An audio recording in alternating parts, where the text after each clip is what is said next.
जीतेंगे हम ये वादा करो, कोशिश हमेशा ज्यादा करो, किस्मत भी रूठे हिम्मत ना टूटे, मजबूत अपना इरादा करो।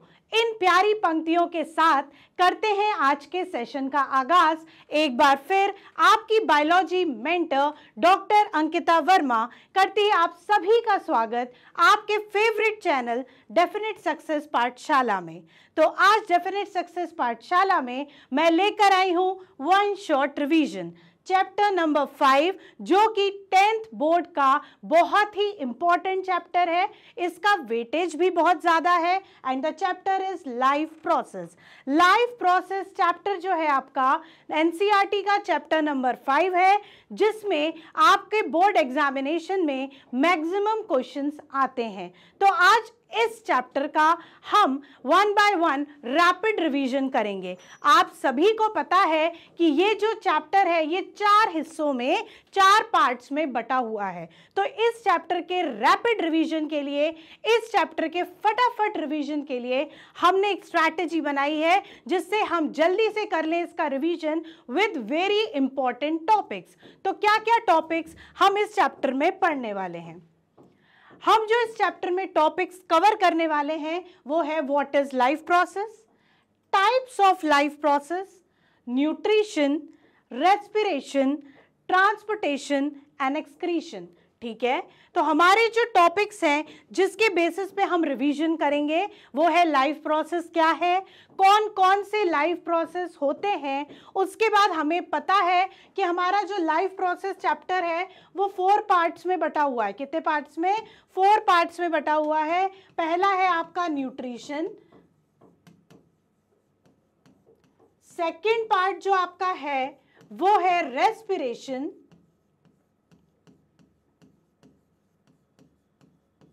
थर्ड पार्ट जो आपका है दैट इज ट्रांसपोर्टेशन,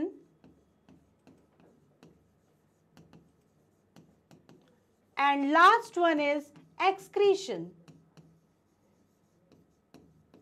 तो हमें ये चारों पार्ट्स के इंपॉर्टेंट टॉपिक्स जो मैक्सिमम कवर करते हैं आपका चैप्टर, वो सारे टॉपिक्स हम कवर करेंगे आज ही वन शॉट रिवीजन में। तो प्लीज आप लोग सब मेरे साथ जुड़े रहें और देखते रहें। तो अब हम स्टार्ट करते हैं पहला topic that is what is life process. Life process क्या है? तो बच्चों हमें पता है वो सारे प्रोसेस जो लाइफ को चलाने में, हमारे सर्वाइवल में इंपॉर्टेंट हैं, वो सारे प्रोसेस लाइफ प्रोसेस कहलाते हैं। जो सारे प्रोसेस की वजह से हम लिविंग हैं वो सारे प्रोसेस लाइफ प्रोसेस कहलाते हैं। कौन से प्रोसेस? जैसे न्यूट्रिशन, जैसे रेस्पिरेशन, जैसे ट्रांसपोर्टेशन, जैसे एक्सक्रीशन। न्यूट्रिशन यानी खाना, अगर हम खाना नहीं खाएंगे हमें एनर्जी नहीं मिलेगी, एनर्जी नहीं मिलेगी तो कोई फंक्शन नहीं होगा। सेम रेस्पिरेशन, अगर हम खाना खाएंगे वो एनर्जी, अगर वो खाना ब्रेक होकर एनर्जी नहीं बनाएगा एटीपी के फॉर्म में, तो हमारी सेल्स फंक्शन कैसे करेंगी? नेक्स्ट ट्रांसपोर्टेशन, ये जो सारे न्यूट्रिएंट्स हैं जो हमारी बॉडी में आ रहे हैं, अगर हर एक सेल तक ट्रांसपोर्ट नहीं होंगे, ये ऑक्सीजन हर एक सेल तक नहीं जाएगा, CO2 हर एक सेल से नहीं आएगा, तो कैसे चलेगी हमारी लाइफ? नेक्स्ट एक्सक्रीशन, जो हमारी बॉडी का वेस्ट टॉक्सिक मटेरियल है जो आपकी बॉडी से रिमूव होता जा रहा है, तो वो अगर रिमूव ना हो, अगर हमारी बॉडी में सारा वेस्ट एक्यूमुलेट होता रहे, टॉक्सिक सब्सटेंस इकट्ठा होता रहे, तो कैसे चलेगी हमारी लाइफ? तो इन सारे प्रोसेस जिनकी वजह से हम लिविंग हैं, हम प्रॉपरली सर्वाइव कर रहे हैं, उन्हें कहते हैं बच्चों लाइफ प्रोसेस। ठीक है, तो इन लाइफ प्रोसेसेस चैप्टर में ये हमारे 4 इंपॉर्टेंट लाइफ प्रोसेस हमें 1 बाय 1 डील करना है, 1 बाय 1 पढ़ना है।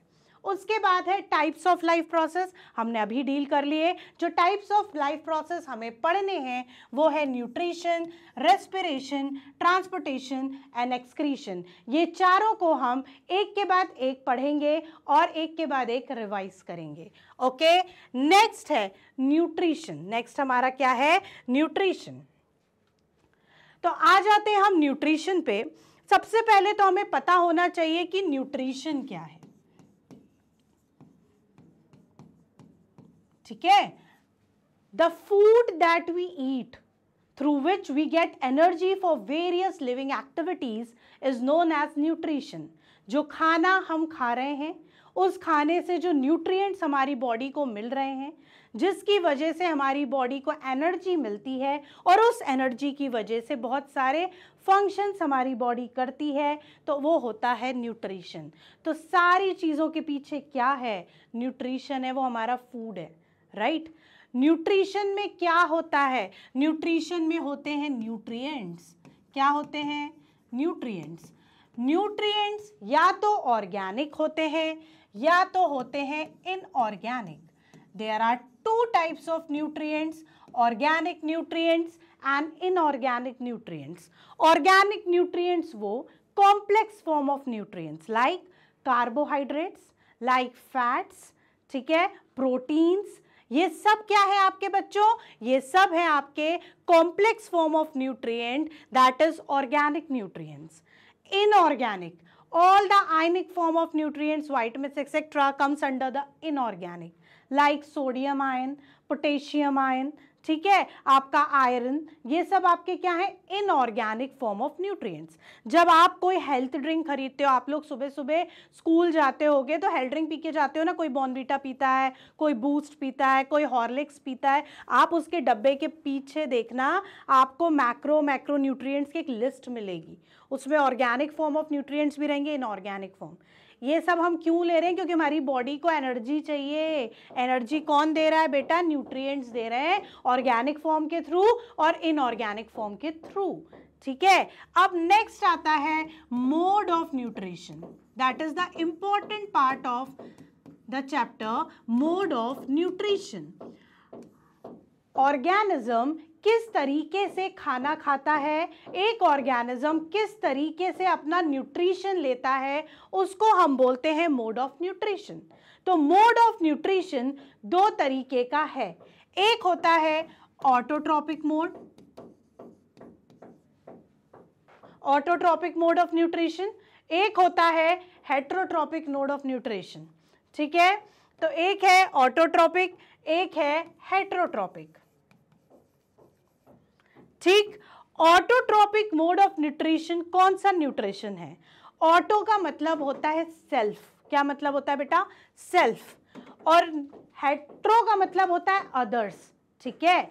ऑटो का मतलब ऐसे ऑर्गेनिज्म जो अपना खाना खुद बनाएं, वो होते हैं ऑटोट्रॉप्स। ऐसे ऑर्गेनिज्म जो दूसरों पे, अदर्स पे अपने न्यूट्रिशन के लिए डिपेंड करें, वो होते हैं हेटेरोट्रॉप्स। तो ऑटोट्रॉप्स कौन? जो अपना खाना खुद बना रहे हैं, जो अपना खाना खुद सिंथेसाइज कर रहे हैं। हेटेरोट्रॉप्स कौन? जो दूसरों पे डिपेंड कर रहे हैं अपने न्यूट्रिशन के लिए, ठीक है। तो ऑटोट्रॉप्स में आते हैं अपने प्लांट्स। प्लांट्स जो है फोटोसिंथेसिस प्रोसेस के थ्रू अपना खाना बनाते हैं और इन प्लांट से खाना खाते हैं हेटेरोट्रॉप्स, है ना। तो हम भी एक तरह के हेटेरोट्रॉप्स हैं, हम भी दूसरे पे डिपेंड करते हैं, या तो एनिमल सोर्स पे या तो प्लांट सोर्स पे अपने खाने के लिए। तो ऑटोट्रॉप्स और heterotrophs are the two modes of nutrition जिससे ऑर्गेनिज्म अपना खाना लेता है। जो ऑर्गेनिज्म अपना खाना खुद बनाए वो ऑटोट्रॉप, जो ऑर्गेनिज्म अपना खाना खुद ना बना के दूसरों पे डिपेंड करे वो होता है हेटेरोट्रॉपिक ऑर्गेनिज्म। तो प्लांट्स हो गए autotroph which make their own food, animals हो गए heterotroph which consume food made by an autotroph. तो ये हो गए आपकी दो कैटेगरी। अब बेटा ये हेटेरोट्रॉप्स जो है ना, ये फर्दर फिर से डिवाइड हो जाते हैं। क्या हो जाते हैं? फर्दर फिर से डिवाइड हो जाते हैं। कैसे डिवाइड होते हैं हम आपको बताते हैं। इतना सब समझ में आया? अब आपके ये जो ऑटोट्रॉप्स और हेटेरोट्रॉप्स है, मोड ऑफ न्यूट्रिशन जो आपका है, हमने दो में डिवाइड किया। सबसे पहले main category autotrophic nutrition and heterotrophic, है ना। ऑटो का मतलब जो सेल्फ अपना न्यूट्रिशन बना रहा है, हेटेरो जो दूसरों पे डिपेंड कर रहा है। ऑटोट्रॉप्स में आपके आ गए प्लांट्स, जो हमें अभी आपके एनसीईआरटी के हिसाब से पढ़ना है, हेट्रोट्रॉप्स में आपके आते हैं पैरासिटिक, सेप्रोफिटिक एंड होलोजोइक। ठीक है, जो हेट्रोट्रॉफिक न्यूट्रिशन है वो 3 टाइप का है, parasitic mode, saprophytic mode and holozoic mode of nutrition. अब क्या होते हैं पैरासिटिक, क्या होते हैं सेप्रोफिटिक और क्या होता है होलोजोइक मोड, ये हम 1 बाय 1 देखेंगे। ठीक है, सबसे पहले ऑटोट्रॉफ हेट्रोट्रॉफ क्लियर। अब हम चलते हैं हेट्रोट्रॉफ के सब डिविजन्स पे, जिसमें हमें 3 पढ़ने हैं, saprophytes, parasites and holozoic mode of nutrition. तो हमारा नेक्स्ट हम देखते हैं, ये आपको एक ब्रेड का पिक्चर दिख रहा है जिसपे आपको ये ग्रेइश कलर का, ग्रीनिश कलर का कुछ उगता हुआ दिख रहा है। क्या है ये है आपका फंगस। क्या है? फंगस, फंजाई, है ना। हम देखते हैं जहां भी मॉइस्चर रहता है, जहां भी कुछ ऐसा स्पॉइल्ड फूड रहता है, वहां पर क्या हो जाता है, फंगस आ जाता है, ग्रीन कलर का या ब्लैक कलर का या स्पोरस सा हमारा फंगस दिखने लगता है। हम देखते हैं ना बारिश के समय, रेनी सीजन के टाइम पे बहुत जगह आपको फंगस की ग्रोथ दिखती है, राइट। तो ये फंगस क्या है? ये फंगस है आपका सेप्रोफाइट। क्या है? सेप्रोफाइट। ऐसे ऑर्गेनिज्म जो स्पॉइल्ड और डेड ऑर्गेनिजम्स पे डिपेंड करते हैं अपने खाने के लिए, उन ऑर्गेनिजम्स को हम सेप्रोफाइट्स कहते हैं और उनके मोड को सेप्रोफिटिक मोड ऑफ न्यूट्रिशन कहते हैं। तो इसका एग्जाम्पल है फंजाई, जो आपने देखा होगा हमारे फ्रिज में कई बार टमाटर बहुत दिनों तक, मम्मी ने खोला ही नहीं फ्रिज, नीचे की ट्रे में सब टमाटर पड़े पड़े सड़ गए, तो वो जब टमाटर निकालोगे तो उसके ऊपर आपको ऐसी ग्रेइश ग्रीनिश लेयर दिखेगी। वो क्या है? फंगस है भैया। फंगस को तो मजा आ गई, उसको खाना मिल गया, वो वहां पे उग गई, है ना। ऐसे ही आप वेजिटेबल्स, आप लेडी फिंगर, भिंडी निकालोगे, कुछ भी निकालोगे, आप टेबल पे बनाना बहुत दिनों तक रखा है, सब पल्पी सा हो जाएगा, उसके ऊपर भी एक लेयर आ जाएगी, उस पर भी फंगस ग्रो होगी, मजे से पार्टी करेगी, वाह मुझे तो खाना मिल गया। तो फंगस वो ऑर्गेनिज्म है जो सड़े गली चीजों पे उगता है, उससे न्यूट्रिशन सक करता है और अपनी ग्रोथ करता है। ऐसे ऑर्गेनिजम्स को हम बोलते हैं सेप्रोफाइट और इनके मोड ऑफ न्यूट्रिशन को हम बोलते हैं saprophytic mode of nutrition. Saprophytic mode of nutrition. ठीक है, अब जो नेक्स्ट है हमारा दैट इज पैरासाइट्स। ये आपको एग्जाम बहुत सारी फोटोज दिख रही है, ये लीच की है, ये टिक्स हैं, ये लाइस हैं, ये कैस्क्यूटा है। ठीक है, ये सब एनिमल पैरासाइट है, ये एक प्लांट पैरासाइट की फोटो दी हुई है। ये कौन से ऑर्गेनिजम्स हैं? पैरासाइट्स। तो सबसे पहले हम देखते हैं कि पैरासाइट्स होते क्या हैं। Parasites are those organisms which grow on the living host and sucks the nutrition from them। ये डेड पे या रॉटन पे ग्रो नहीं हो रहे हैं बेटा, ये लिविंग होस्ट पे ग्रो होते हैं, लिविंग होस्ट पे डिपेंड करते हैं अपने न्यूट्रिशन के लिए। ठीक है, लिविंग होस्ट के ऊपर रहेंगे और वहां से न्यूट्रिशन सक करेंगे। ठीक है, वहां से न्यूट्रिशन सक करेंगे और अपना ग्रोथ प्रोसेस कंप्लीट करेंगे। जैसे कि आपके लीचेस हैं। लीच क्या होता है? जोंक, आपने सुना होगा। ये क्या होता है? ये ब्लड को सक कर लेता है और ब्लड से न्यूट्रिशन लेता है। लाइस, जुएं जो हेयर स्कैल्प में पड़ जाते हैं, क्यों? क्योंकि वहां से वो न्यूट्रिशन ले रहे हैं बेटा। टिक्स, एनिमल्स, पेट्स, बहुत लोगों क्या होंगे ना, बहुत सारे स्टूडेंट्स क्या होंगे, पेट्स के हेयर्स में टिक्स हो जाते हैं, फिर उनको डॉक्टर के पास ले जाते हैं, डॉक्टर बोलता है पाउडर डालो, इसको कोम करो, फिर वो टिक्स निकलते हैं। बहुत मुश्किल होती है, जिनके यहाँ पेट्स हैं वो समझ सकते हैं। ठीक है, तो वो पैरासाइट है बेटा, वो टिक्स क्या होते हैं? पैरासाइट्स होते हैं। कैस्क्यूटा, आप लोगों ने जहाँ पे बहुत बुशी एरिया होगा, जहाँ बड़े बड़े झाड़ होते हैं, प्लांट होते हैं, वहाँ येलो कलर का ट्यूबुलर स्ट्रक्चर, पतली पतली नसों की तरह डंडियाँ फैली हुई देखी होंगी, जिसको हम हिंदी में अमर बेल भी बोलते हैं, इंग्लिश में इट इज़ नोन एज कैस्क्यूटा। ये प्लांट पैरासाइट है, ये प्लांट के ऊपर, लिविंग प्लांट पे ऐसा फैल जाता है, अपनी ग्रोथ उस प्लांट के सक कर करके, प्लांट से उसके न्यूट्रिशन को सक कर करके अपनी ग्रोथ करता है। मतलब लिविंग होस्ट पे डिपेंड है, इसलिए क्या है? पैरासाइट है। ठीक है, तो लीचेस, टिक्स, टिक्स, लाइस, कैस्क्यूटा, ये सारे पैरासाइट्स हैं और इनका mode of nutrition parasitic mode of nutrition कहलाता है। ठीक है, ये समझ में आया। अब थर्ड है आपका होलोजोइक मोड। ये किसका डायग्राम है? Holozoic mode. इस पे बेटा लगा लो 5 स्टार। कितने स्टार? 5 स्टार। ये 5 स्टार क्वेश्चन है। ये अमीबा में इस तरीके से भी आता है, explain the nutrition in amoeba, explain the holozoic nutrition. तो ये सारी चीजों में आपको यही चीज समझानी है विद द सेम डायग्राम। ठीक है, ये बहुत ही इंपॉर्टेंट है, ये बहुत बार बोर्ड में रिपीट हुआ, इसलिए ध्यान से सुनना। ठीक है, होलोजोइक, होलो मीन्स कंप्लीट। जब ऑर्गेनिज्म कंप्लीट फूड लेता है और इसको सिक्वेंशियल स्टेप्स में डाइजेस्ट करके अपनी बॉडी में क्या करता है, आपकी बॉडी में जब वो एसिमिलेट होता है, उस सिक्वेंशियल प्रोसेस ऑफ न्यूट्रिशन को हम होलोजोइक मोड ऑफ न्यूट्रिशन कहते हैं। तो होलोजोइक मोड ऑफ न्यूट्रिशन कैसे होता है उसको समझाने के लिए हमने सिंपल ऑर्गेनिज्म की हेल्प से समझाया है, दैट इज अमीबा। अमीबा एक यूनिसेल्युलर ऑर्गेनिज्म है विच इज यूकैरियोटिक यूनिसेल्युलर। ठीक है, एक सिंगल सेल्ड का ऑर्गेनिज्म है। इसके थ्रू हम होलोजोइक एक्सप्लेन करते हैं। सबसे पहले ये अमीबा की सेल है, इसके पास में पड़ा है एक फूड पार्टिकल। जैसे ही उसने सेंस किया कि पास में फूड पार्टिकल है, उसका सेल शेप चेंज हो गया, उसने फिंगर जैसे प्रोजेक्शंस बना लिए। इस फिंगर जैसे प्रोजेक्शन को क्या बोला? सीडोपोडिया, जिसको हम बोलते हैं फॉल्स फीट।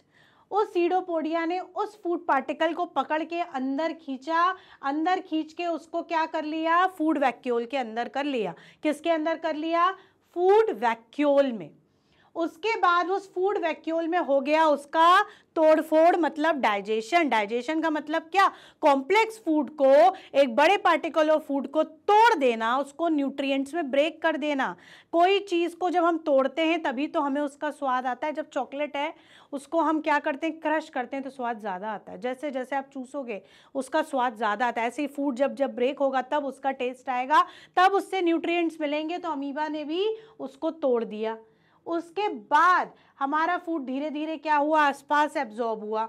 उसके बाद वो पूरी सेल में न्यूट्रिएंट्स उसने क्या कर दिए? डिस्ट्रीब्यूट कर दिए। उसके बाद जो रफ मटेरियल था, जो अनडाइजेस्टेड मटेरियल था, वो सेल से वापस बाहर हो गया। ठीक है, तो क्या हो रहा है? First step is known as ingestion, जिसमें उसने खाने को इनटेक किया। फर्स्ट स्टेप क्या है? इंजेशन, जिसमें उसने सीडोपोडिया के थ्रू फूड को इनटेक किया। Second step is digestion. Second में उसने फूड वैक्यूल के अंदर फूड पार्टिकल को डाइजेस्ट किया, ब्रेक डाउन किया इनटू सिंपल फॉर्म। उसके बाद third step that is absorption. जो आपने डाइजेस्ट किया, जो न्यूट्रिएंट्स आपके बने, वो साइटोप्लाज्म में एब्जॉर्ब हो गए। उसके बाद हुआ फोर्थ एसिमिलेशन। एसिमिलेशन में आपके फूड पार्टिकल्स, आपके nutrients throughout the cell distribute हो गए।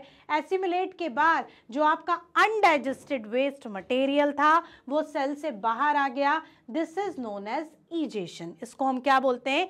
ईजेशन। तो ये जो न्यूट्रिशन हुआ ये कौन कौन सी स्टेप से हुआ?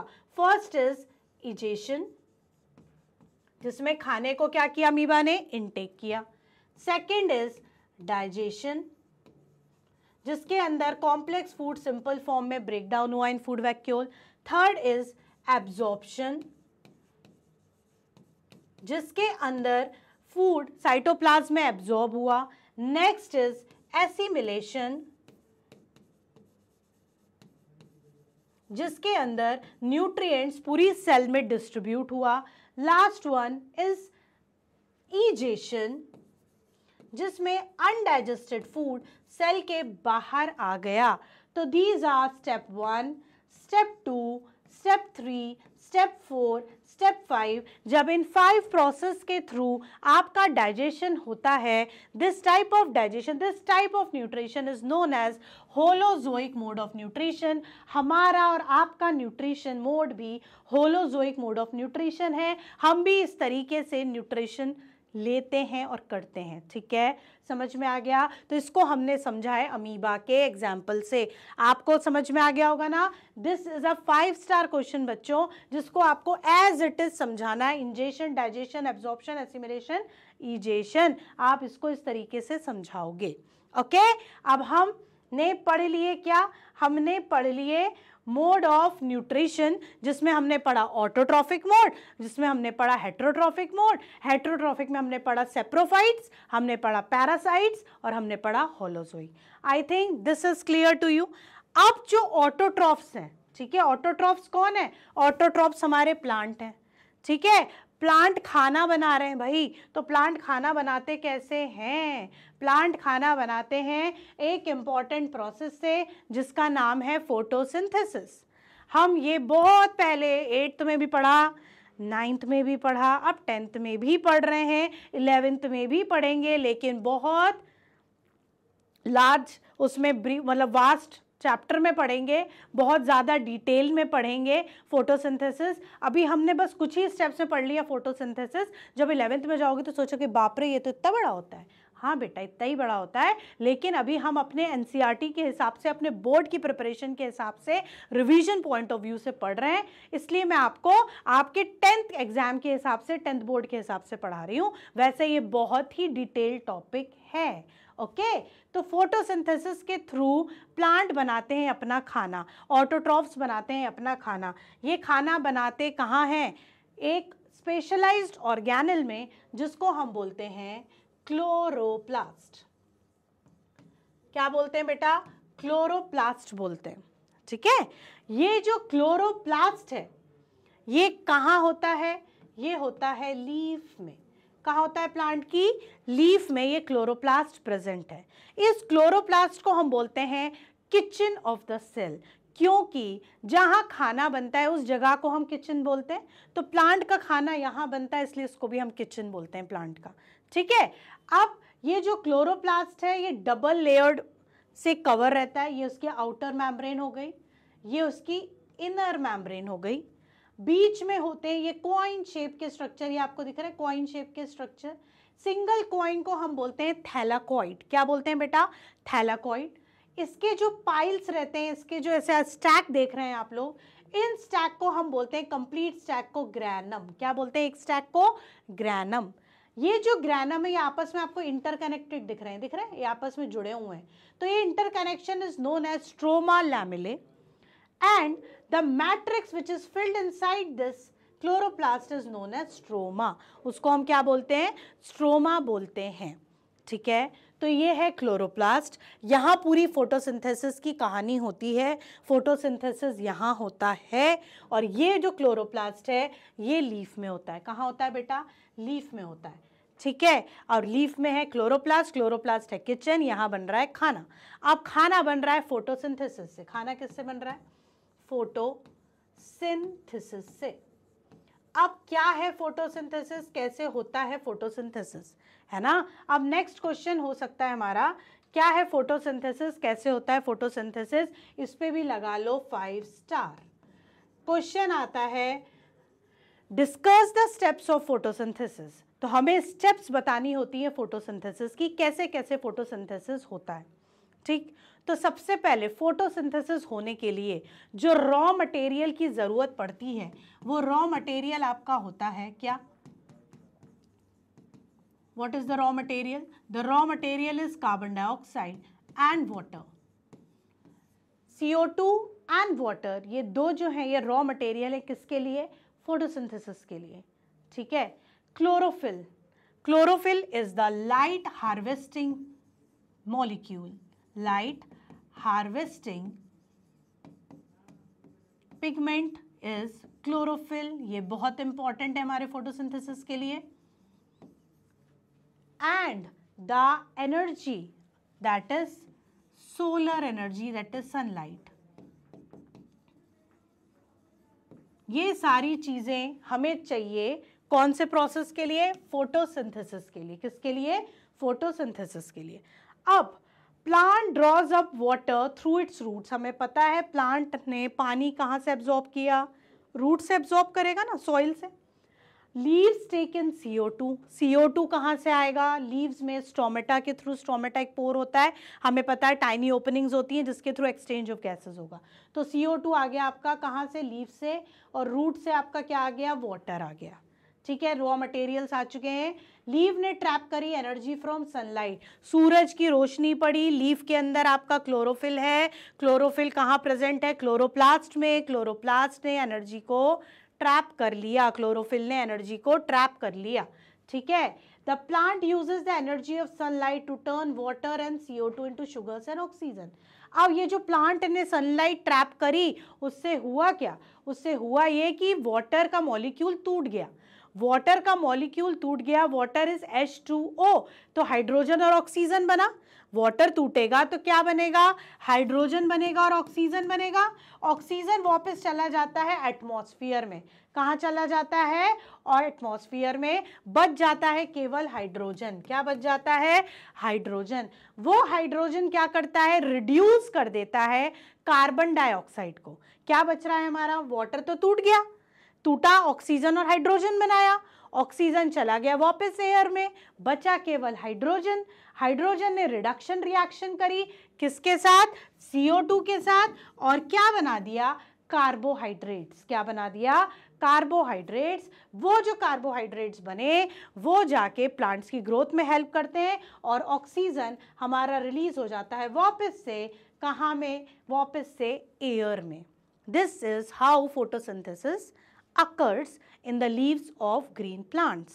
फिर से बताती हूँ, जो हमारा पानी है वो रूट से एब्जॉर्ब हुआ, CO2 लीव्स के थ्रू गई, CO2 आ गया, पानी आ गया, रॉ मटेरियल आ चुका है। खाना बनाने के लिए जो हमें दो चीज़ें चाहिए थी वो हमें मिल चुकी हैं, CO2 भी मिल गया और वाटर भी मिल गया। लाइट एब्जॉर्ब करी, किसने एब्जॉर्ब करी? लीफ ने। लीफ में भी कहाँ एब्जॉर्ब हुई? क्लोरोप्लास्ट में। क्लोरोप्लास्ट में भी कहाँ एब्जॉर्ब हुई? क्लोरोफिल में, जो कि हमारा थैलाकॉइड में प्रेजेंट रहता है। अब लाइट एनर्जी ट्रैप हुई, लाइट एनर्जी ट्रैप हुई तो वाटर मॉलिक्यूल ब्रेक हुआ। वाटर मॉलिक्यूल ब्रेक हुआ तो वाटर जब टूटेगा तो हाइड्रोजन बनाएगा और ऑक्सीजन बनाएगा। हाइड्रोजन जो हमारा है वो बच गया और ऑक्सीजन हमारा वापस चला गया एटमॉस्फेयर में। ठीक है बच्चों, कहाँ चला गया? एटमॉस्फेयर में। जो हमारा ऑक्सीजन था वो चला गया एयर में, और हाइड्रोजन जो था, ठीक है, बच गया है। अब वो जो हाइड्रोजन है वो कार्बन डाइऑक्साइड के साथ मिलकर कौन सा रिएक्शन करेगा? Reduction reaction. कौन सा? Reduction reaction. और ये रिडक्शन रिएक्शन से क्या बन जाएगा आपका? ग्लूकोज। क्या बन जाएगा? ग्लूकोज। ठीक है, और हमारा जो ऑक्सीजन है वो तो एयर में चला गया। तो this is how the glucose, the carbohydrates get prepared in the leaves of green plants, and this is known as photosynthesis. और इसी को हम क्या बोलते हैं? फोटोसिंथेसिस बोलते हैं बेटा। समझ में आ गया? तो ये भी आपसे पूछा जाता है, इसमें आपको लिखना कैसे है मैं आपको ये बता दूं। आपको फोटोसिंथेसिस के स्टेप्स लिखने, आपको नेक्स्ट लिखना है साइट ऑफ फोटोसिंथेसिस में क्लोरोप्लास्ट लिखना है, रॉ मटेरियल फॉर फोटोसिंथेसिस उसमें आपको CO2 और ये बताना है, लाइट हार्वेस्टिंग मॉलिक्यूल क्लोरोफिल बताना है, सोलर एनर्जी के बारे में बताना है, उसके बाद ये स्टेप्स एक्सप्लेन करने हैं। तो मिल जाएंगे आपको फुल मार्क्स इन फोटोसिंथेसिस, जो 3 या 4 मार्क्स की कैटेगरी में आता है। ठीक है, डन। तो ऑटोट्रॉफ्स भी समझ में आ गए हमें, कैसे खाना बनाते हैं ये भी समझ में आ गया हमें, कहाँ खाना बनाते हैं ये भी समझ में आ गया हमें, और हेट्रोट्रॉफ्स भी समझ में आ गए हमें। ठीक है, अब हम नेक्स्ट चलते हैं, जो हमारा मेन फोकस है न्यूट्रिशन का, हमारा डाइजेस्टिव सिस्टम। हम खाना कैसे खाते हैं, हमारा कैसा सिस्टम है, कैसे खाना अंदर जाता है, कहाँ टूटता है, कहाँ एब्जॉर्ब होता है, बहुत सारी चीज़ें हमें पता करनी है, बहुत सारी चीज़ें हमें पढ़नी है। आप सब अभी तक पढ़ चुके हैं, बस हम अब यहाँ कर रहे हैं जल्दी से रिवीजन। ठीक है बच्चों, तो सबसे पहले हम देखते हैं the system which is responsible for digesting of food, for digestion of food is known as human digestive system. Human digestive system.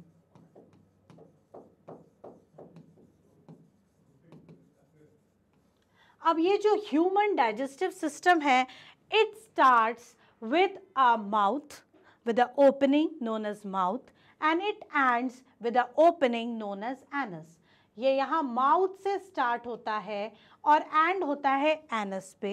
It consist of alimentary canal with associated glands. ठीक है, ये एलिमेंट्री कैनल से start होता है और इसमें बहुत सारे एसोसिएटेड ग्लैंड्स हैं. ठीक है, जो डायरेक्टली और इनडायरेक्टली डाइजेशन में हेल्प कर रहे हैं. कैसे करते हैं, क्या फंक्शन करते हैं, ये हम आगे पढ़ेंगे. ओके, ठीक है. तो हमारा जो डाइजेस्टिव सिस्टम है, आप इसमें फिगर में देख रहे हो, डायग्राम में दिख रहे हो, माउथ से स्टार्ट हो रहा है. माउथ के बाद ईसोफेगस आता है जिसको हम फूड पाइप भी बोलते हैं. क्या बोलते हैं बेटा? फूड पाइप बोलते हैं, है ना.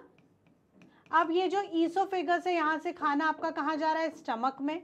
कहाँ जा रहा है? स्टमक में. स्टमक से आपका खाना कहाँ जा रहा है? स्मॉल इंटेस्टाइन में. स्मॉल इंटेस्टाइन से खाना कहाँ आ रहा है? लार्ज इंटेस्टाइन में. और लार्ज इंटेस्टाइन के बाद it ends and it gets removed from the opening known as anus. क्या बोलते हैं उस ओपनिंग को? एनस बोलते हैं. तो दो ओपनिंग्स हैं, mouth and the last opening is known as anus. तो हमारा जो डाइजेस्टिव सिस्टम है उसमें आपको माउथ के बारे में पढ़ना है जिसको हम बोलते हैं बक्कल कैविटी. ठीक है, उसके बाद बक्कल कैविटी के बाद हमें देखना है ईसोफेगस. उसके बाद हमें पढ़ना है स्टमक. स्टमक के बाद हमें पढ़ना है स्मॉल इंटेस्टाइन. स्मॉल इंटेस्टाइन के बाद हमें पढ़ना है लार्ज इंटेस्टाइन. लार्ज इंटेस्टाइन के बाद हमें पढ़ना है एनस. ये सारी चीजें हमें ह्यूमन डाइजेस्टिव सिस्टम में डिस्कस करनी है बच्चों. ठीक है, तो हम आ जाते हैं बक्कल कैविटी पे. The mouth is known as buccal cavity. अब इस बक्कल कैविटी में तीन चीजें हम पढ़ते हैं जो तीन चीजें पार्टिसिपेट करती हैं in digestion. First is tongue, second is teeth, next is salivary glands और सलाइवा. ठीक है, क्या क्या है आपका बक्कल कैविटी में? बक्कल कैविटी जब हम पढ़ते हैं तो हम पढ़ते हैं, इसको मैं पढ़ाती हूं TTS से. ठीक है, आपको याद रखना है. बक्कल कैविटी एक्सप्लेन करोगे तो आप TTS एक्सप्लेन करोगे. T stands for tongue, another T stands for teeth, S stands for saliva. ये तीन चीजें आपकी पार्टिसिपेट करती हैं इन डाइजेशन. TTS. ठीक है, जो आपका टंग है, हमें पता है टंग फूड को टेस्ट दे रहा है, फूड का मूवमेंट कर रहा है, मिक्स कर रहा है सलाइवा के साथ फूड को. जब फूड सलाइवा के साथ मिक्स होता है that food is known as bolus. क्या बोलते हैं उस फूड को? बोलस बोलते हैं. ठीक है, तो टंग का क्या फंक्शन है? टेस्ट देना. आपको पता है बहुत सारे टेस्ट बर्ड्स प्रेजेंट हैं. सॉल्टी, बीच में स्वीट, सोर एंड बिटर और उमामी. ठीक है, मिक्सचर ऑफ टेस्ट.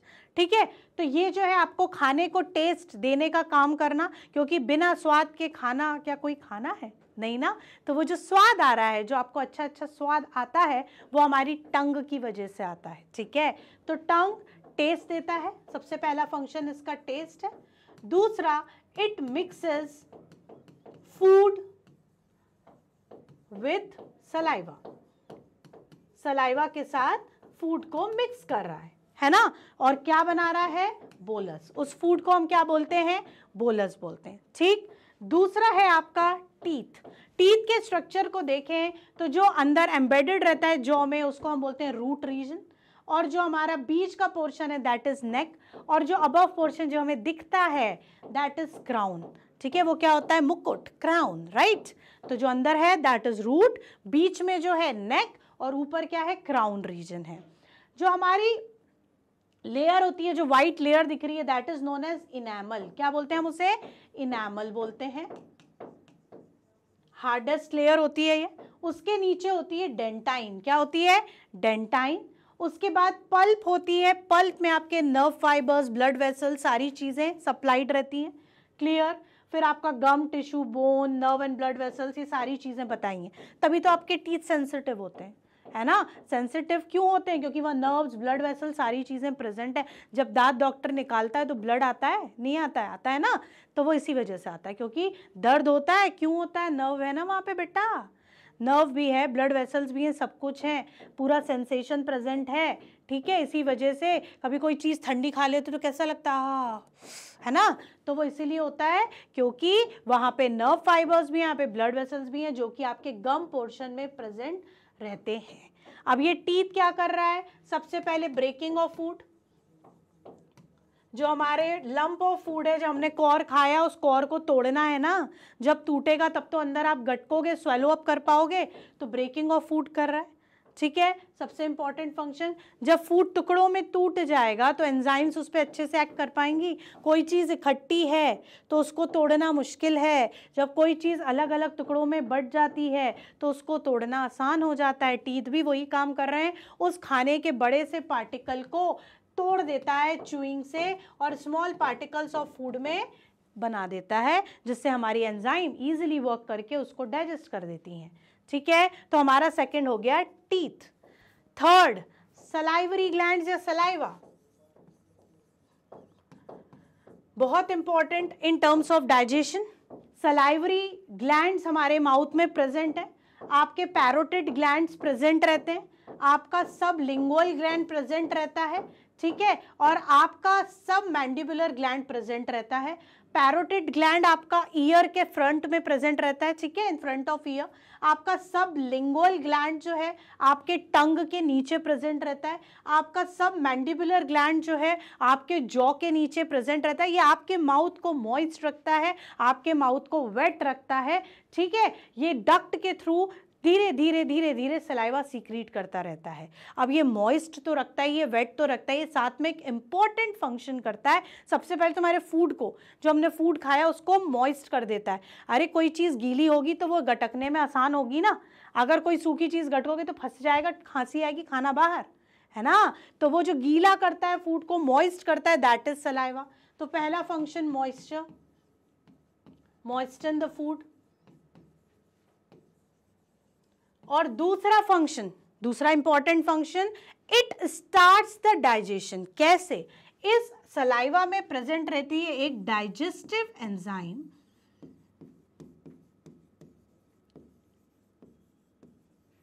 जिसको हम बोलते हैं salivary amylase, and it is also known as ptyalin, ठीक है, पटाइलिन नहीं, पी साइलेंट, टाइलिन, ठीक है, टाइलिन। तो ये करती क्या है? ये अगर हमारे खाने में स्टार्च होता है तो उसको सिंपल शुगर में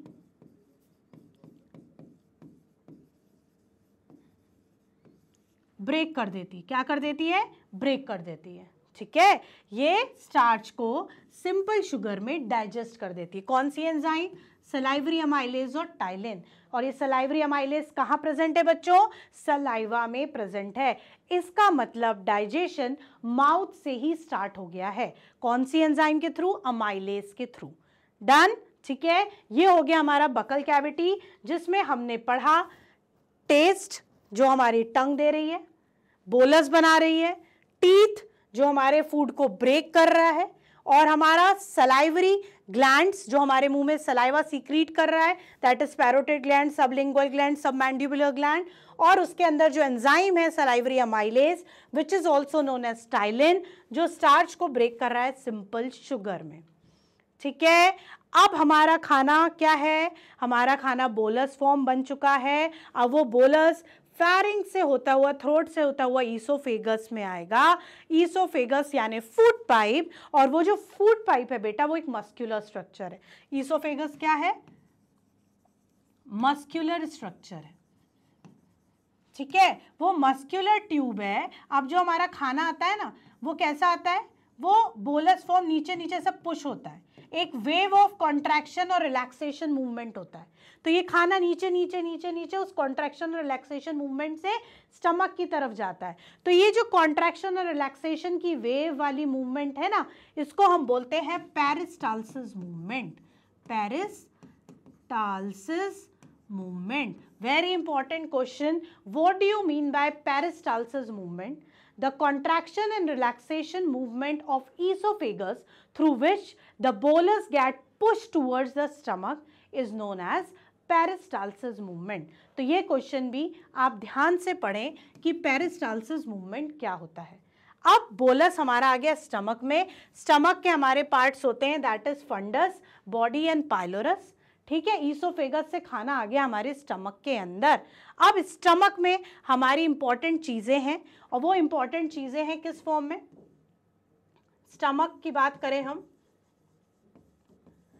तो हमारा जो स्टमक है वो गैस्ट्रिक जूस सीक्रेट करता है. क्या सीक्रेट करता है? Gastric juice. अब ये जो गैस्ट्रिक जूस है इसके अंदर होता है HCl. ठीक है, इसमें होता है एंजाइम, इसमें होता है म्यूकस. क्लियर? ओके. तो सबसे पहले हम देखते हैं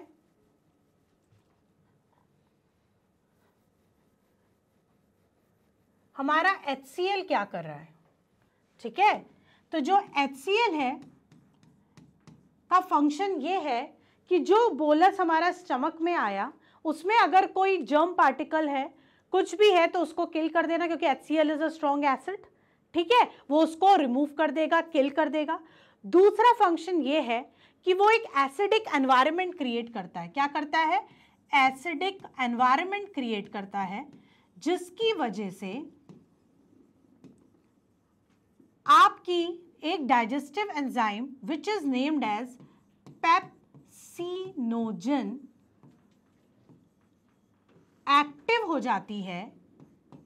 पेप्सिन में हमारी एक डाइजेस्टिव एंजाइम प्रेजेंट रहती है जिसका नाम है पेप्सिनोजन, जो HCl के कांटेक्ट में आके एक्टिव हो जाती है और बना लेती है पेप्सिन. अब ये जो पेप्सिन है एक्टिव हो जाएगा, और जैसे ही खाने में उसे प्रोटीन मिलेगा तो प्रोटीन को वो डाइजेस्ट कर देगा और बना देगा आपके अमाइनो एसिड्स, सिंपल फॉर्म. ठीक है, क्लियर? तो HCl ने एसिडिक एनवायरनमेंट क्रिएट किया. उस एसिडिक एनवायरनमेंट से पेप्सिनोजन जो है एक प्रोटीन डाइजेस्टिव एंजाइम है, वो ब्रेक हो गया, वो हमारा एक्टिव हो गया, क्योंकि ये इनएक्टिव है. यहाँ पे वो एक्टिव हो गया और एक्टिव फॉर्म बना लिया, दैट इज पेप्सिन. पेप्सिन ने प्रोटीन को डाइजेस्ट किया, बना दिया अमाइनो एसिड्स. ठीक है, तो हमारा प्रोटीन का डाइजेशन स्टमक में हो गया. अब एसिड है, एसिड की वजह से जो सेल्स हैं स्टमक की वो क्या ना हो जाए, डैमेज ना हो जाए, तो उनको भी बचाना है और एसिड से काम भी लेना है. तो उनको बचाने का काम हमारा करता है म्यूकस. कौन करता है बेटा? म्यूकस. म्यूकस एक थिक इनर लाइनिंग बनाता है. क्या बनाता है? थिक इनर लाइनिंग बनाता है, जिसकी वजह से आपकी इनर लाइनिंग क्या रहती है, स्टमक की सेल्स की, प्रोटेक्ट रहती है टू गेट कोरोडेड. ठीक है, तो म्यूकस बचाता है हमारी सेल्स को. ठीक, तो हमारे HCl ने जर्म्स को मारा, पेप्सिनोजन को एक्टिव कर दिया, पेप्सिन ने प्रोटीन को डाइजेस्ट कर दिया, म्यूकस ने HCl के इफेक्ट से सेल्स को बचा लिया. तो ये था हमारा स्टमक के अंदर का काम. अब जो हमारा स्टमक है वहाँ पे रेगुलर बार बार मिक्सिंग फूड क्या होती है, मस्कुलर एक्शन की वजह से, कॉन्ट्रैक्शन रिलैक्सेशन की वजह से जो हमारा बोलस है वो बोलस पेस्ट फॉर्म में कन्वर्ट हो जाता है, और उस पेस्ट फॉर्म ऑफ फूड को हम बोलते हैं काइम. क्या बोलते हैं? काइम. अब हमारा क्या बन गया स्टमक में? बोलस नहीं रहा, अब वो काइम बन चुका है. क्या बन चुका है? काइम बन चुका है. अब वो जो काइम है वो कहाँ जाएगा? वो जाएगा स्मॉल इंटेस्टाइन में. तो स्टमक में आपको पढ़ना है HCl के बारे में, आपको पढ़ना है पेप्सिनोजन के बारे में, आपको पढ़ना है म्यूकस के बारे में. अब आप आ जाइए स्मॉल इंटेस्टाइन पे. जो हमारा स्मॉल इंटेस्टाइन है वो ड्यूडेनम जो है आपका स्टमक से, ऐसे देखिए आपको यहाँ पे दिख रहा होगा ड्यूडेनम, ये आपका पाइलोरस वाले से जो कनेक्शन ब्लू कलर का दिख रहा है दैट इज ड्यूडेनम. ड्यूडेनम हमारा फर्स्ट पार्ट है स्मॉल इंटेस्टाइन का बेटा. ठीक है, ये रहा. तो ड्यूडेनम से कनेक्ट है हमारा स्मॉल इंटेस्टाइन स्टमक. तो हमारा duodenum, second part is jejunum and third part is ileum. Small intestine के 3 पार्ट्स हैं, ड्यूडेनम, जिजेनम एंड इलियम। जो जिजेनम है द मोस्ट कॉइल्ड पोर्शन, जो बीच में से गुड़ू मुड़ू सा प्रेजेंट है ना, ये पूरा पोर्शन जिजेनम कहलाता है। लास्ट पोर्शन इलियम कहलाता है। क्या कहलाता है? इलियम कहलाता है। तो ड्यूडेनम से हमारा जो काइम है, जो पेस्ट फॉर्म ऑफ फूड है, वो आ गया है स्मॉल इंटेस्टाइन में। स्मॉल इंटेस्टाइन में अब हमें क्या कहानी पढ़नी है? स्मॉल इंटेस्टाइन में होगा ये कि हमें पढ़ना है बाइल, ठीक है, हमें पढ़ना है पैनक्रियाटिक जूस,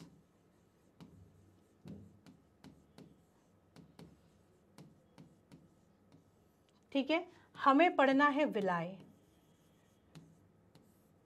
हमें पढ़ना है लैक्टियल्स। हमें स्मॉल इंटेस्टाइन में ये पढ़ना है, सबसे पहले बाइल पढ़ना है। बाइल क्या है? एक जूस है जो लीवर बनाता है। कौन बनाता है? लिवर बनाता है। और सीक्रेट कहाँ, वो जाके स्टोर कहाँ होता है? गॉल ब्लैडर में। कहाँ स्टोर होता है? गॉल ब्लैडर में स्टोर होता है, और गॉल ब्लैडर से ड्यूडेनम के अंदर आता है, ठीक है। तो वो जो बाइल है वो कहाँ से आ रहा है? बना कौन रहा है? लिवर। स्टोर कहाँ हो रहा है? Gall bladder. गॉल ब्लैडर से कहाँ आ रहा है? ड्यूडेनम में। ड्यूडेनम में बच्चों वो जब आएगा तो बाइल का फंक्शन क्या है? Bile is alkaline in nature. तो ये जो एल्कलाइन इन नेचर है, तो ये एसिडिक फूड, एसिडिक काइम के साथ मिलके उस फूड को कर देगा न्यूट्रल।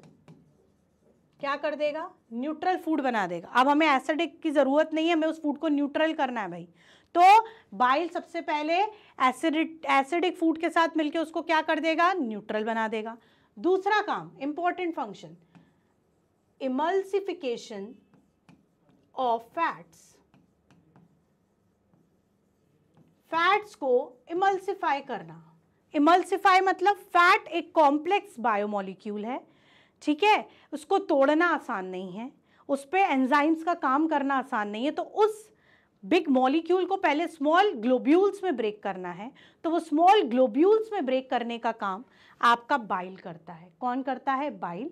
और उसको हम बोलते हैं इमल्सिफिकेशन ऑफ फैट्स। क्या बोलते हैं बेटा? Emulsification of fats. तो आपके बाइल ने क्या किया? सबसे पहले फूड को न्यूट्रल किया due to its alkaline nature. दूसरा, फैट का इमल्सिफिकेशन किया, उसको स्मॉल ग्लोब्यूल्स में ब्रेक कर दिया। जब वो स्मॉल ग्लोब्यूल्स में ब्रेक हो जाएगा तो उसमें कौन सी एंजाइम एक्ट करती है? उसमें एंजाइम लाइपेज एक्ट करती है और ब्रेक कर देती है फैट को। किसमें? फैटी एसिड्स एंड ग्लिसरॉल्स, ठीक है। लाइपेज एंजाइम एक्ट करेगी और वो ब्रेक कर देगी फैटी एसिड्स और ग्लिसरॉल में फैट्स को। दूसरा, पैनक्रियाटिक जूस, जो कौन सीक्रेट करेगा? पैनक्रियास, नाम से समझ में आ रहा है। पैनक्रियाटिक जूस में मिक्सचर ऑफ डाइजेस्टिव एंजाइम है, ठीक है, मिक्सचर ऑफ डाइजेस्टिव एंजाइम है। कार्बोहाइड्रेजेस हैं कार्बोहाइड्रेट के लिए, लाइपेजेस हैं फैट के लिए, प्रोटीएजेस हैं प्रोटीन के लिए, ठीक है। ये सारे एंजाइम, कॉम्बिनेशन ऑफ एंजाइम्स इसमें प्रेजेंट हैं, जिसकी वजह से आपके सारे न्यूट्रिएंट्स जो कॉम्प्लेक्स फॉर्म में वो ब्रेक होके स्मॉलर सिंपलर फॉर्म में कन्वर्ट हो जाएंगे। मतलब it combines a mixture of digestive enzyme. इसके अंदर डाइजेस्टिव एंजाइम्स का मिक्सचर है। कौन से डाइजेस्टिव एंजाइम? कार्बोहाइड्रेजेस,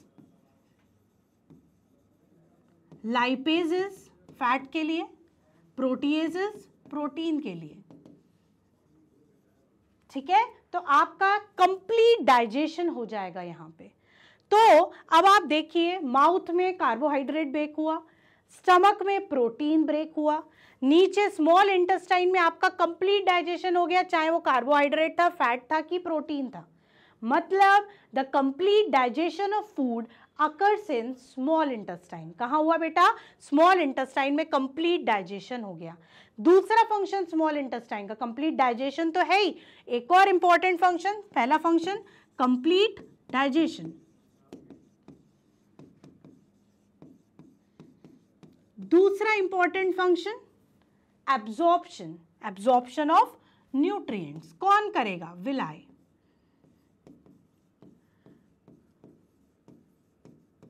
कैसे? विलाय क्या होता है? जो इनर वॉल होती है आपकी किसकी, स्मॉल इंटेस्टाइन की, it is supplied with a finger like projections. इस तरीके से ये जो फिंगर लाइक प्रोजेक्शंस होते हैं ना बेटा, इसके अंदर आपके रहते हैं ब्लड वेसल्स। क्या रहते हैं, इस तरीके से ब्लड वेसल्स। ये ब्लड वेसल्स क्या है, इसके अंदर आपका जो डाइजेस्टिव, आपका जो डाइजेस्ट हुआ है आपका फूड, वो क्या हो जाएगा, एब्जॉर्ब होगा। ब्लड वेसल्स उसे ब्लड में एब्जॉर्ब करेंगे और ब्लड से वो पूरी बॉडी में एसिमिलेट हो जाएगा, ट्रांसपोर्ट हो जाएगा। बस एक जो आपका फैटी एसिड और ग्लिसरॉल है वो आपके लिम्फेटिक वेसल्स में, लिम्फ वेसल्स में क्या होता है, एब्जॉर्ब होता है। ठीक है, किस में होता है, लिम्फ वेसल्स में एब्जॉर्ब होता है। ठीक है, जिसका डायमीटर थोड़ा बड़ा होता है, क्योंकि हमारा जो फैटी एसिड ग्लिसरॉल है वो थोड़ा बड़ा है साइज में, उसको हम बोलते हैं लैक्टियल्स। क्या बोलते हैं, लैक्टियल्स। ठीक है, यहाँ आपके फैट्स एब्जॉर्ब होते हैं। ठीक, और ये फिर फैट को पूरी बॉडी में ट्रांसपोर्ट करते हैं। क्लियर, क्योंकि कैपिलरीज का साइज थोड़ा बहुत ही कम होता है तो वहां वो एब्जॉर्ब नहीं हो पाता, तो हमारे फैट्स के लिए lacteals that is lymph vessels present है। तो स्मॉल इंटेस्टाइन में आपने पढ़ लिया बेटा कि पूरा डाइजेशन हो चुका है through bile, through pancreatic juice, absorption हो चुका है थ्रू विलाई एंड लैक्टियल्स। ठीक है, अब जो हमारा बचा कुचा खाना है जो अनडाइजेस्टेड है, क्या है, अनडाइजेस्टेड है, जिसको हमारा डाइजेस्टिव सिस्टम डाइजेस्ट नहीं कर पाया और ना ही करना चाहता है, वो बचा कुचा खाना जाता है लार्ज इंटेस्टाइन में। कहाँ जाता है, लार्ज इंटेस्टाइन में, which consist of 3 parts, caecum, colon and rectum. ठीक है, ये 3 पार्ट्स आपके लार्ज इंटेस्टाइन के हैं।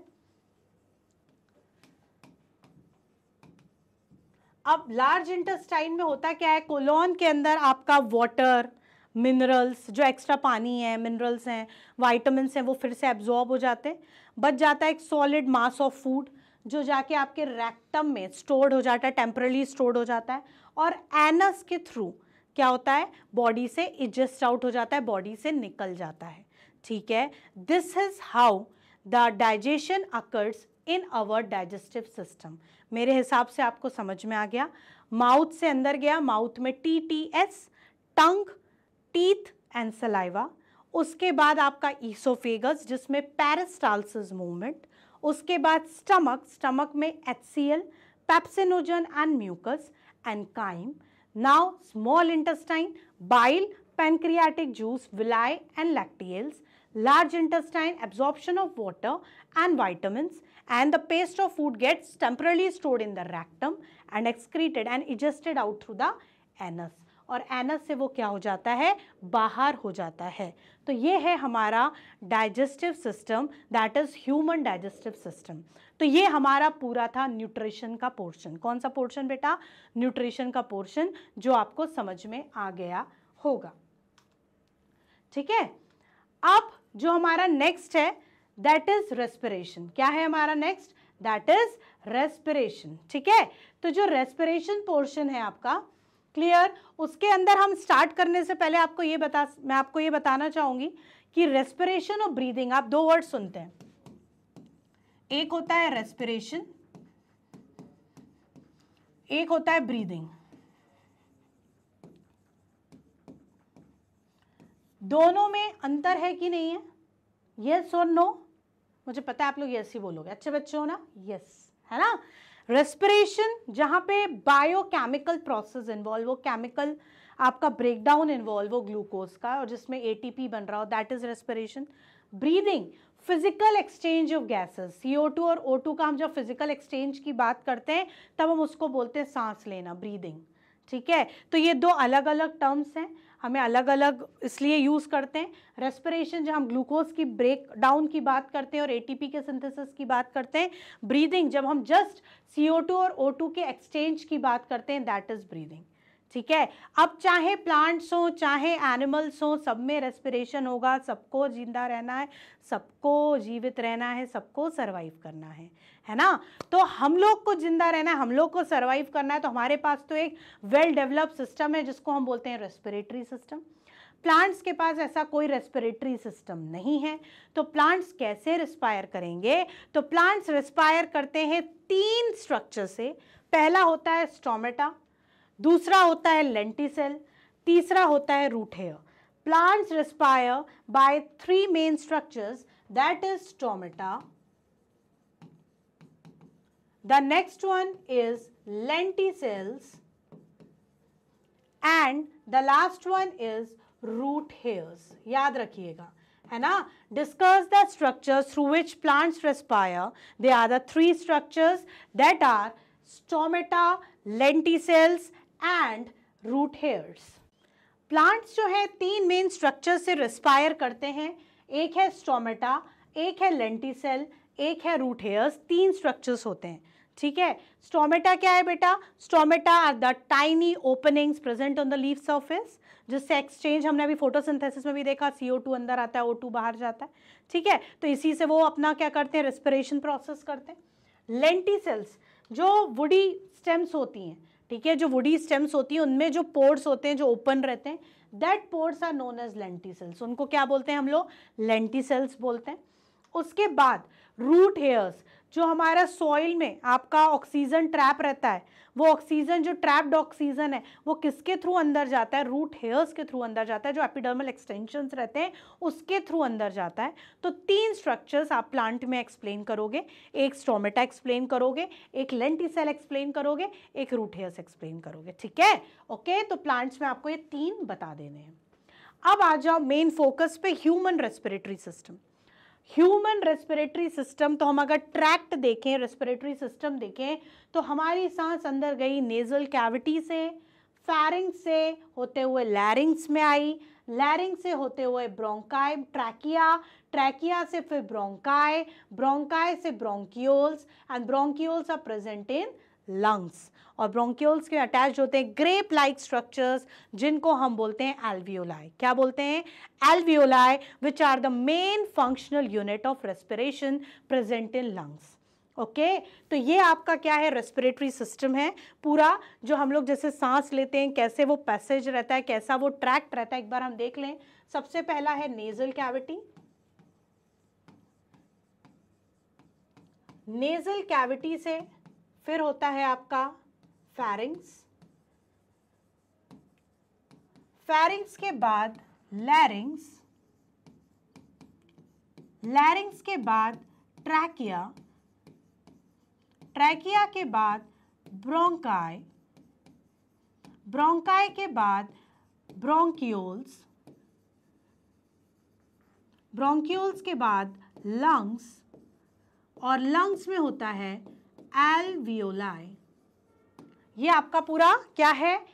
पैसेज है एयर का, जैसे ऑक्सीजन अंदर कैसे जाता है, ठीक है। तो nasal cavity, pharynx, लैरिंग्स, trachea, bronchi, bronchioles, lungs and alveoli.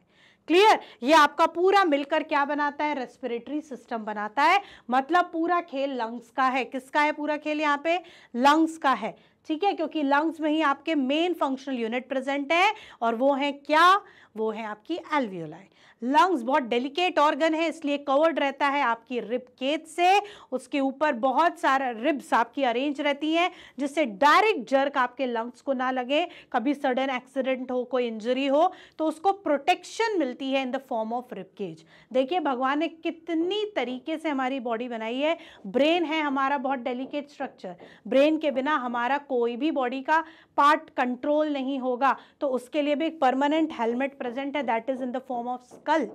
Lungs है हमारी बॉडी का बहुत ही डेलिकेट हिस्सा, उसके लिए कवरिंग प्रेजेंट है, दैट इज हमारी रिब केज। स्पाइन है हमारा बहुत डेलिकेट स्ट्रक्चर, उसके लिए भी भगवान ने क्या मस्त एक कवरिंग बनाई है, कितनी अच्छी कवरिंग बनाई है, that is in the form of vertebral column. तो हर एक डेलिकेट स्ट्रक्चर, हर एक इंपॉर्टेंट ऑर्गन को नेचुरली प्रोटेक्ट किया हुआ है कोई ना कोई बोनी कवरिंग से, एक हार्ड कवरिंग से, in the form of skull, in the form of vertebral column, और यहाँ हम लंग्स की बात कर रहे हैं, that is in the form of rib cage. ठीक है, तो ये हो गया आपका क्या? कवरेज हो गया आपका पूरा किसका? आपके लंग्स का। अब आपकी जो एयर है वो नेजल कैविटी से अंदर जाएगी, है ना। एयर अंदर जाएगी, जो नेजल कैविटी है, नॉस्ट्रल्स जो आपकी हैं वो दो पार्ट्स में स्प्लिट है बाय द कार्टिलेजिनस पोर्शन। अंदर ऑल्फैक्टरी एपिथेलियम है, जिससे आपको स्मेलिंग सेंसेशन होता है। म्यूकस की लेयर है to trap the different insects और germ particle inside. Small hairs present है। एयर अंदर गई फेरिंग्स से होते हुए लैरिंग्स में, लैरिंग्स को हम क्या बोलते हैं, वॉइस बॉक्स बोलते हैं, इसको एडम्स एप्पल भी बोलते हैं। वॉइस बॉक्स इसलिए बोलते हैं बेटा क्योंकि इसमें वोकल कॉर्ड्स प्रेजेंट होती हैं, जब एयर यहाँ जाती है तो वो वाइब्रेट होती है, और वाइब्रेट होती है तो वॉइस प्रोडक्शन होता है। क्या होता है, वॉइस प्रोडक्शन। तो जो हम बोल पा रहे हैं, आपको मेरी आवाज़ आ रही है, आपकी आवाज़ मुझे आ रही है, वो क्यों आ रही है, ड्यू टू दिस लैरिंग्स। अब जो हमारी एयर है वो ट्रैकिया मतलब विंड पाइप, ट्रैकिया क्या होता है आपका, विंड पाइप होता है। ये विंड पाइप से होते हुए जाएगी आपकी ब्रोंकाई में, और ये ब्रोंकियोल्स ब्रदर ब्रांच हो जाते हैं आपके। ये देखिए ब्रोंकाई किस में ब्रांच हो रहे हैं, ब्रोंकियोल्स में, ये बन रहे हैं ब्रोंकियोल्स, ये डिवीजन हो रहा है, ब्रांचेस बन रही हैं। इन ब्रोंकियोल्स में स्मॉल ग्रेप लाइक स्ट्रक्चर्स दिख रहे हैं आपको, ये जो ग्रेप लाइक स्ट्रक्चर्स हैं ये क्या है, एल्वियोलाई। क्या है, एल्वियोलाई। अब होता क्या है इस एल्वियोलाई में, main exchange, main functional unit कौन है, एल्वियोलाई है। तो एल्वियोलाई में हो क्या रहा है, suppose this round structure is one alveolus, ये एक एल्वियोलस का स्ट्रक्चर है, एक एल्वियोलाई का स्ट्रक्चर है। इसके अंदर कैसे एक्सचेंज होता है ये मैं आपको समझाऊंगी, मार्क कर लो इस पे 5 स्टार। ये क्वेश्चन आपसे पूछा जाता है किस फॉर्म में, पहले तो ऐसे कि explain why alveoli is known as the functional unit of respiration, दूसरा explain the mechanism of exchange of gases through alveoli. तो इस डायग्राम के साथ आपको एक्सप्लेन करना है। कैसे एक्सप्लेन करना है, ऐसे एक्सप्लेन करना है। एल्वियोलाई है, एल्वियोलाई में ऑक्सीजन ज़्यादा है, हमने एयर ली उसमें ऑक्सीजन है, तो एल्वियोलाई में क्या ज़्यादा है, O2 ज़्यादा है। ठीक है, एल्वियोलाई के आसपास कैपिलरी नेटवर्क है, ब्लड वेसल से घिरा हुआ है, उसके अंदर क्या ज़्यादा है, CO2 ज़्यादा है। क्या ज़्यादा है, CO2 ज़्यादा है। O2 ज़्यादा है तो O2 हाई कंसंट्रेशन से लो कंसंट्रेशन पे बाहर मूव करेगा और कहाँ आ जाएगा, कैपिलरीज में। कैपिलरीज में CO2 ज़्यादा है तो CO2 हाई कंसंट्रेशन से लो कंसंट्रेशन में कहाँ मूव करेगा, इन एल्वियोलाई। तो CO2 आ गया एल्वियोलाई में और O2 आ गया कैपिलरीज में। कैपिलरी से ये पूरे बॉडी ऑर्गन्स में, पूरी बॉडी में फैल जाएगा, O2 सब सेल्स को मिल जाएगा, और ये जो CO2 है आ गया हमारा एल्वियोलाई में, जिसके थ्रू ये रेस्पिरेटरी सिस्टम के थ्रू एक्सहेल आउट हो जाएगा, बाहर चला जाएगा। This is how exchange of gases occurs in alveoli. समझ में आ गया, फिर से बताती हूँ। हमें पता है जब गैसेस मूव करती हैं डिफ्यूजन के थ्रू तो वो हाई कंसंट्रेशन से लो कंसंट्रेशन पे मूव करती हैं बच्चों। ठीक है, तो O2 हाई कंसंट्रेशन में प्रेजेंट है एल्वियोलाई में, तो एल्वियोलाई से वो कैपिलरीज में चला गया, और हमारी कैपिलरीज में CO2 ज़्यादा है तो CO2 हाई कंसंट्रेशन से लो कंसंट्रेशन मतलब एल्वियोलाई के अंदर आ गया। ब्लड कैपिलरीज में ब्लड पहुंचा तो पूरी बॉडी में सर्कुलेट हो गया, सारी सेल्स खुश हो गई, सबको ऑक्सीजन मिल गया। CO2 फंस गया एल्वियोलाई में तो इसको एल्वियोलाई से हमारे लंग्स ने क्या कर दिया, बॉडी से बाहर कर दिया, एक्सहेल आउट कर दिया, वापस ये बाहर निकल गया। तो इस तरीके से इनहेलेशन और एक्सहेलेशन और एक्सचेंज ऑफ O2 और CO2 कहाँ होता है, in the alveoli which is present inside the lungs. ठीक है, तो ये है आपका एक्सचेंज of gases,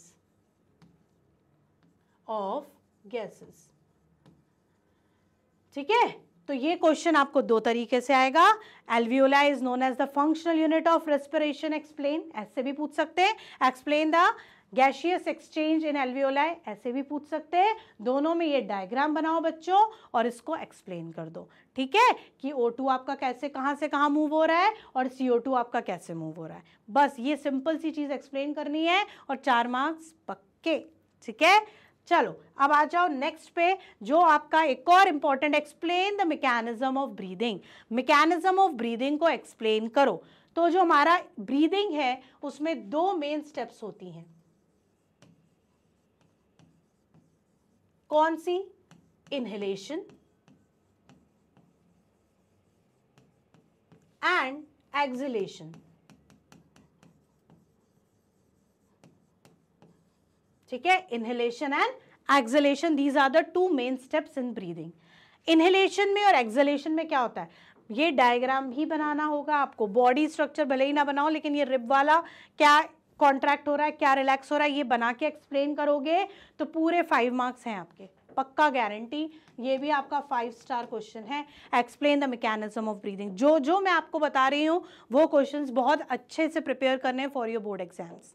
ओके बच्चों, तो देखो अब ये आपका है इनहेलेशन और exhalation means breathing in and breathing out. जब हम इनहेल करते हैं तो हमारा जो डायफ्राम है, मस्कुलर फ्लैप जैसा स्ट्रक्चर है, वो कॉन्ट्रैक्ट होता है। कॉन्ट्रैक्ट होता है तो वो नीचे की तरफ आता है। कैसे आता है? देखो एरो दिखा रहा है, नीचे का बैकवर्ड एरो, डाउनवर्ड एरो, तो ये नीचे की तरफ आता है। तो जब कोई चीज़ नीचे की तरफ आएगी तो ऊपर वाले ऑर्गन को स्पेस ज़्यादा मिल जाएगी, तो हमारा जो चेस्ट है वो एक्सपैंड हो जाएगा। चेस्ट एक्सपैंड हो जाएगा तो एयर इजिली इनसाइड आ जाएगी और हमारा जो रिब केज है वो आउटवर्ड मूव करेगा। कहाँ मूव करेगा? आउटवर्ड। सांस लेके देखो, है ना, रिब केज आउटवर्ड मूव करता है। हमारे लंग्स क्या होते हैं? हमें लगता है स्वेल हो रहे हैं। क्यों? क्योंकि आपका डायफ्राम नीचे चला जाता है। तो ये होता है इनहेलेशन। इसमें क्या समझाया? डायफ्राम ने कॉन्ट्रैक्शन किया, वो फ्लैटन आउट हो गया, चेस्ट कैविटी एक्सपेंड हो गई, एयर इनसाइड इजीली आ गई हाई प्रेशर से लो प्रेशर एरिया में, और आपके जो रिब्स हैं वो आउटवर्ड मूव करेंगे। एक्सहेलेशन ठीक अपोजिट, ब्रीदिंग आउट। क्या हुआ ब्रीदिंग आउट में? आपकी जो रिब केज है वो बैकवर्ड मूव कर रही है। क्यों? क्योंकि आपका जो ये डायफ्राम है वो वापस से रिलैक्स हो रहा है, ऊपर अपनी पोजीशन पे जा रहा है, तो चेस्ट कैविटी कॉन्ट्रैक्ट कर रही है। क्या कर रही है? चेस्ट कैविटी कॉन्ट्रैक्ट कर रही है। जब चेस्ट कैविटी कॉन्ट्रैक्ट करेगी, लंग साइज कम होगा, तो होगा क्या? आपका जो एयर है वो प्रेशर से बाहर की तरफ एक्सेल आउट होगा और आपके रिब्स इनवर्ड मूव करेंगे, तो वो हो जाएगा एक्सहेलेशन। तो इनहेलेशन में ठीक अपोजिट होता है एक्सहेलेशन। इनहेलेशन में डायफ्राम कॉन्ट्रैक्ट किया, एक्सहेलेशन में डायफ्राम रिलैक्स करेगा। इनहेलेशन में रिब केज आउटवर्ड्स मूव किए, एक्सहेलेशन में रिब केज इनवर्ड्स मूव करेंगे। चेस्ट एक्सपेंड करेगा इनहेलेशन में, चेस्ट कॉन्ट्रैक्ट्स करेगा इन एक्सहेलेशन।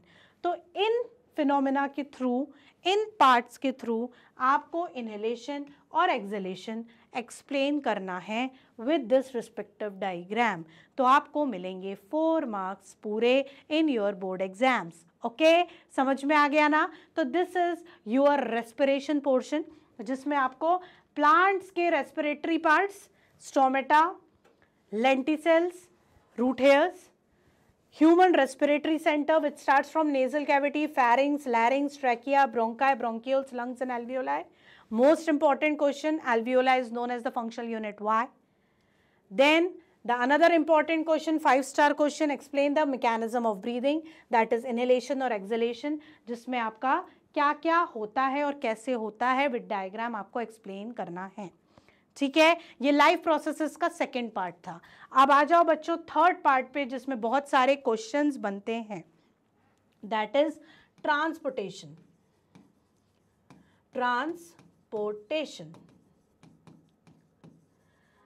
ट्रांसपोर्टेशन वर्ड से समझ में आ रहा है, ट्रांसपोर्ट से रिलेटेड, इधर उधर जाने से रिलेटेड। हम लोग इधर उधर जाते हैं by vehicles, by 2 wheelers, by 4 wheelers, car से, स्कूटी से, स्कूटर से, बाइक से, ऑटो से, रिक्शा से, ट्रेन से, एरोप्लेन से, है ना। लेकिन यहाँ हम पब्लिक ट्रांसपोर्ट की बात बिल्कुल नहीं कर रहे हैं, यहाँ हम बात कर रहे हैं अपने बॉडी के अंदर ट्रांसपोर्टेशन की। तो बॉडी में जो चीज़ ट्रांसपोर्ट हो रही, क्या ट्रांसपोर्ट होगा बॉडी में? या तो न्यूट्रिएंट्स ट्रांसपोर्ट होंगे, या तो ऑक्सीजन ट्रांसपोर्ट होगा, या तो वेस्ट मटेरियल ट्रांसपोर्ट होगा, या तो सॉल्ट्स ट्रांसपोर्ट होंगे, या तो हमारा CO2 ट्रांसपोर्ट होगा, या तो हार्मोन्स ट्रांसपोर्ट होंगे। राइट, ये सारी चीज़ हमारी बॉडी में ट्रांसपोर्ट होगी। अब इनको ट्रांसपोर्ट करने के लिए भी हमें एक व्हीकल चाहिए। ठीक है, तो हमारी बॉडी में जो व्हीकल है, ठीक है, हमारी बॉडी में जो व्हीकल है, that vehicle is in the form of fluid medium. किस मीडियम में है? फ्लूइड मीडियम में है, जिसको हम बोलते हैं ब्लड। किस फॉर्म में है? ब्लड फॉर्म में। अब ये जो हमारा व्हीकल है ब्लड, इसको चलने के लिए रेलवे ट्रैक नहीं चाहिए, इसको चलने के लिए रोड नहीं चाहिए, इसको चलने के लिए एयर नहीं चाहिए, इसको भी चलने के लिए कोई ट्रैक चाहिए। तो वो जो हमारे ट्रैक्स हैं, जो हमारी बॉडी में हमारे व्हीकल को चलने के लिए हैं, वो हैं इन the form of arteries, veins and capillaries. ठीक है ना। मीडियम व्हीकल ब्लड है, वो ब्लड तीन चीजों के थ्रू चलता है, या तो आर्टरीज के थ्रू, या तो वेन्स के थ्रू, या तो कैपिलरीज के थ्रू। ठीक है, हमारी गाड़ियों को चलने के लिए पेट्रोल चाहिए, डीजल चाहिए, इलेक्ट्रिसिटी चाहिए, इलेक्ट्रिक भी बैटरीज भी आने लगी हैं अब तो, है ना। तो हमारे यहाँ ब्लड को चलने के लिए एक प्रेशर चाहिए, वो प्रेशर कौन दे रहा है, वो प्रेशर कौन प्रोवाइड करा रहा है, दैट इज, वो फ्यूल है हमारे अंदर, हार्ट। कौन है, हार्ट।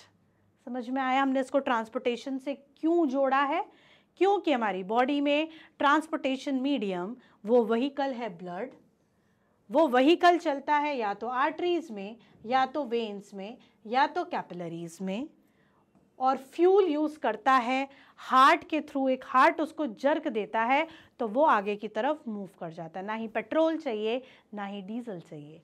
समझ में आ गया।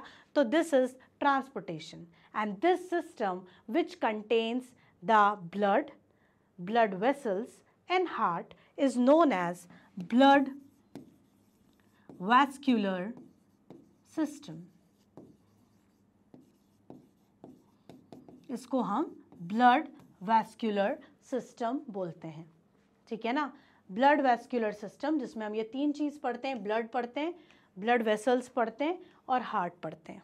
ठीक है, अब सबसे पहले जो हमारा ये बना हुआ है डायग्राम, है ना, तो वो जो डायग्राम बना है उसके बारे में हम बात कर लें। तो ये जो डायग्राम बना हुआ है हमारा, ये हमारी ब्लड वेसल्स हमने स्टार्ट किया हुआ है। जो हमारे इंपॉर्टेंट क्वेश्चंस हैं आपके लाइफ प्रोसेस में, हम वो वाली चीज़ें पढ़ रहे हैं। तो सबसे पहले बनी है ब्लड वेसल्स। कौन सी ब्लड वेसल है, ये आर्टरी है। आर्टरीज जो है उसका नैरो ल्यूमन होता है, मतलब जो डायमीटर होता है जहाँ से ब्लड फ्लो करता है, that is known as lumen बच्चों। तो उसका जो डायमीटर है वो नैरो है, पतला है।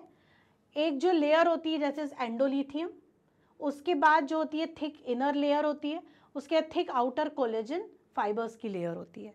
ठीक है, ये आपका क्या है, ये आपका आर्टरी है। उसके बाद नेक्स्ट आपको दिख रहा होगा वेन। ठीक है, वेन यूजुअली ब्लू कलर से दिखाया जाता है क्योंकि ये डीऑक्सीजनेटेड ब्लड कैरी करता है। इसमें आपको वाइड ल्यूमन दिख रहा है, ये दिख रहा है इसका डायमीटर कितना बड़ा है, बीच का जो पाथ है ल्यूमन है बड़ा है और इसका पाथ कम था। ठीक है, तो वेन में आपको पाथ बड़ा मिलता है। इसमें भी एंडोलिथियम होती है, thin inner layer of muscle होती है, आउटर लेयर होती है वो भी थिन रहती है, इसमें थिक कोलेजन फाइबर्स की लेयर नहीं होती है। उसके बाद होती है हमारी कैपिलरीज। आर्ट्रियोल से ब्रांचिंग आउट होती है, वेन्यूल से ब्रांचिंग आउट होती है और ये बना लेती हैं कैपिलरीज का नेटवर्क, एक मैट, एक मैश जैसा वायर। ठीक है, इसमें तो फिर भी आपको थिक दिखा रहे हैं क्योंकि आपको समझना है, ये और थिन वायर्स जैसी होती हैं। ठीक है, वन सेल थिन होती हैं, इसमें ऑक्सीजनेटेड और डीऑक्सीजनेटेड ब्लड का एक्सचेंज होता है। क्लियर। हमारा क्वेश्चन आता है compare arteries, veins and capillaries. तो आर्टरीज में नैरो ल्यूमन, वेन्स में वाइड ल्यूमन, कैपिलरीज में very small lumen. Arteries carry oxygenated blood except pulmonary artery, veins carry deoxygenated blood except pulmonary veins, and capillaries are the site of exchange for oxygenated and deoxygenated blood. जो arteries होती हैं उसमें valves absent होते हैं। क्या absent होते हैं? valves बोला मैंने, wall नहीं बोला। ठीक है, valves एब्सेंट होते हैं क्योंकि जो ब्लड है वो बहुत प्रेशर से जाता है, तो ब्लड का ब्लैक फ्लो होने के चांसेस नहीं है, तो वॉल्व्स की ज़रूरत, ऑब्स्ट्रक्शन की ज़रूरत नहीं है। वेन्स में वॉल्व्स होते हैं क्योंकि वेन्स में ब्लड का प्रेशर स्लो रहता है, तो बैक फ्लो के चांसेस बनते हैं, तो ऑब्स्ट्रक्शन होना ज़रूरी है। कैपिलरीज में कोई चांस ही नहीं है वॉल्व्स का। ठीक है, ब्लड का प्रेशर, हाई प्रेशर से ब्लड फ्लो होता है आर्टरीज में, कम जगह तेजी से जाना, ज़्यादा जगह धीरे धीरे जाना। वेन्स में ब्लड का प्रेशर स्लो होता है, कैपिलरीज में बहुत स्लो होता है। जो आर्टरीज हैं वो हमारी कहाँ प्लेस्ड हैं? डीपली प्लेस्ड है inside our body. Veins superficially जो हमें दिखती हैं, ऊपर से ये जो दिख रहे हैं ना, हम बोलते हैं ग्रीन ग्रीन दिख रहा है, ब्लू ब्लू दिख रहा है, ये हमारी वेन्स है। जो हमारा डॉक्टर कभी हम बोलते हैं ना कि जाओ सैंपल दो, कहीं तुम्हें मलेरिया तो नहीं हो गया है, कहीं तुम्हें डेंगू तो नहीं हो गया है, जाओ ब्लड सैंपल दो, CBC कराओ, तुम्हारा हीमोग्लोबिन कम है। तो वो जो सैंपल निकालते हैं ना पैथोलॉजी वाले, वो हमारी वेन्स से निकालते हैं क्योंकि वो it is place superficially, easily निकाल लेते हैं। तो वेन्स सुपरफिशियली प्लेस्ड है। कैपिलरीज आपके पूरे बॉडी ऑर्गन पे मेट लाइक फैली हुई हैं। समझ में आया? तो ये आपका कुछ कंपैरिजन्स है किसके, आर्टरीज में, वेन्स में और कैपिलरीज में, जो आपको टैब्यूलर फॉर्म में लिखने होंगे, ठीक है। और टैब्यूलर फॉर्म के साथ बाद में इनका क्रॉस सेक्शन एरिया का अगर डायग्राम नीचे बना दोगे, क्रॉस सेक्शन एरिया में एक नैरो ल्यूमन बनाओ, इसमें थिक आउटर लेयर बताओ, थिक आपके आउटर इनर लेयर बताओ, ठीक है। उसके अंदर आप क्या बताओगे, ठीक अपोजिट आप वाइड डायमीटर बताओ, थिन लेयर्स बताओ, ठीक। और कैपिलरीज में इस तरीके का नेटवर्क मैश बताओ। ये आप डायग्राम भी अगर तीनों बना दिए आपने तो आपके फुल मार्क्स। ओके बेटा, ये अंकिता मैम की गारंटी। क्लियर? उसके बाद आ जाओ अपने हार्ट पे, ह्यूमन हार्ट, ठीक है। ह्यूमन हार्ट जो है आपका 4 चैम्बर्ड रहता है। कैसा रहता है? 4 चैम्बर। जब मैं क्लास में बच्चों को हार्ट एक्सप्लेन करती हूँ तो मैं स्क्वायर से समझाती हूँ, आपको बोर्ड में स्क्वायर नहीं बनाना है, ये बस मेरे एक्सप्लेनेशन जिससे आपको इजीली समझ में आए इसलिए बनाया है। हमारा ह्यूमन हार्ट 4 चैम्बर्ड होता है। अपर 2 चैम्बर्स जो होते हैं वो होते हैं ऑरिकल्स, लोअर 2 चैम्बर्स जो होते हैं वो होते हैं वेंट्रिकल्स, ठीक है। ऑरिकल्स, 2 नीचे के वेंट्रिकल्स। ऑरिकल्स जो होते हैं, जो राइट साइड वाला है वो right auricle, left auricle, right ventricle, left ventricle. There is a partition present between all the 4 chambers. The partition present between 2 auricles, 2 auricles के बीच का जो पार्टीशन है उसको हम बोलते हैं interauricular septum. The partition present between 2 ventricles are known as interventricular septum, and the partition present between auricle and ventricle is known as auricular ventricular septum, ठीक है। इंटरऑरिक्यूलर, इंटरवेंट्रिकुलर, ऑरिक्यूलर वेंट्रिकुलर सेप्टम, ये आपके हो गए बीच के डिविजन्स के बारे में। अब the 3 openings are present in right auricle, 3 opening present रहती हैं राइट ऑरिकल में, ठीक है। सबसे पहली जो ओपनिंग रहती है that is known as superior vena cava, second is inferior vena cava, third is coronary sinus. 3 opening है, superior vena cava, inferior vena cava and coronary sinus, ठीक है। Superior vena cava is the vein which carry all the deoxygenated blood from the upper part of the body, हमारी body के upper part से, इसलिए superior बोला है, ठीक है, ऊपर वाला सुपीरियर, ठीक है। अपर पार्ट से पूरा डीऑक्सीजनेटेड ब्लड कलेक्ट करके राइट ऑरिकल में लाने का काम सुपीरियर वेना कावा। Inferior, lower portion of the body, जितना भी लोअर पोर्शन है हमारी बॉडी का उससे डीऑक्सीजनेटेड ब्लड कैरी करके राइट ऑरिकल में लाने का काम inferior vena cava. Coronary sinus, जो हमारे हार्ट मसल्स में डीऑक्सीजनेटेड ब्लड है उसको कलेक्ट करके राइट ऑरिकल में लाने का काम कोरोनरी साइनस करेगा, ठीक है। तो ये तीनों डीऑक्सीजनेटेड ब्लड को कलेक्ट करेंगे और कहाँ लाएंगे, राइट ऑरिकल में। राइट ऑरिकल में हो जाएगा प्रेशर हाई, इतना सारा ब्लड आएगा तो प्रेशर हाई हो जाएगा, प्रेशर हाई हो जाएगा तो नीचे यहाँ पे एक वॉल्व रहती है वो ओपन हो जाएगी। क्या हो जाएगी? ओपन हो जाएगी, and that valve is known as tricuspid valve. कौन सी वॉल्व है? Tricuspid valve. वो जो ट्राइकस्पिड वॉल है वो ओपन हो जाएगी। ट्राइकस्पिड इसलिए उसमें 3 फ्लैप्स होते हैं, 3 कस्प होते हैं, इसलिए उसे ट्राइकस्पिड बोला गया है। वहां से ब्लड आपका आ जाएगा राइट वेंट्रिकल में। कहाँ आ गया ब्लड? राइट वेंट्रिकल में। मतलब अब सारा की सारा डीऑक्सीजनेटेड ब्लड राइट वेंट्रिकल में आ गया है। राइट वेंट्रिकल में हो गया प्रेशर हाई। अब यहाँ से दूसरा वॉल्व ओपन होगा, वो वॉल्व है आपका पल्मोनरी आर्टरी का। किसका? पल्मोनरी आर्टरी का। तो डीऑक्सीजनेटेड ब्लड अब आ गया है आपका पल्मोनरी आर्टरी में, जो एक एक्सेप्शनल आर्टरी है जिसमें डीऑक्सीजनेटेड ब्लड जाता है। और अब आपका जो ब्लड है वो आ गया लंग्स में। कहाँ आ गया? लंग्स में। पल्मोनरी आर्टरी उसको लंग्स में ले आई, ठीक है। अब लंग्स में जब वो ले ही आई है तो लंग्स में वो डीऑक्सीजनेटेड ब्लड कैसा हो जाएगा? ऑक्सीजनेटेड। कैसा हो जाएगा? ऑक्सीजनेटेड। और फिर पल्मोनरी वेन के थ्रू, किसके थ्रू? पल्मोनरी वेन के through. Pulmonary vein is the vein which carry oxygenated blood, exceptional when है जो ऑक्सीजनेटेड ब्लड कैरी करती है और वो वापस ले आएगी ऑक्सीजनेटेड ब्लड को लेफ्ट ऑरिकल में। किस में ले आएगी बच्चों? लेफ्ट ऑरिकल में। लेफ्ट ऑरिकल में वो जो ब्लड आएगा, प्रेशर हो जाएगा हाई, फिर से यहाँ जो वॉल्व प्रेजेंट है वो ओपन हो जाएगा। That valve is bicuspid valve. कौन सा वॉल्व है? बाइकस्पिड वॉल्व, जिसको हम मिट्रल वॉल्व भी कहते हैं। क्या बोलते हैं? मिट्रल वॉल्व भी कहते हैं। वो ब्लड आपका नीचे आ गया लेफ्ट वेंट्रिकल में।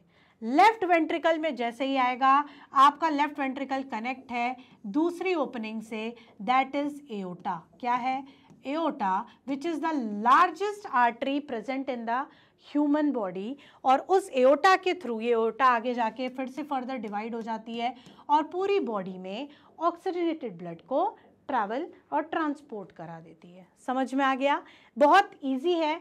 राइट ऑरिकल में 3 opening, superior vena cava, inferior vena कावा, कोरोनरी साइनस, तीनों से आया हमारा डीऑक्सीजनेटेड ब्लड राइट ऑरिकल में। राइट ऑरिकल में हुआ प्रेशर हाई, प्रेशर हाई होने की वजह से वॉल्व ओपन हुआ।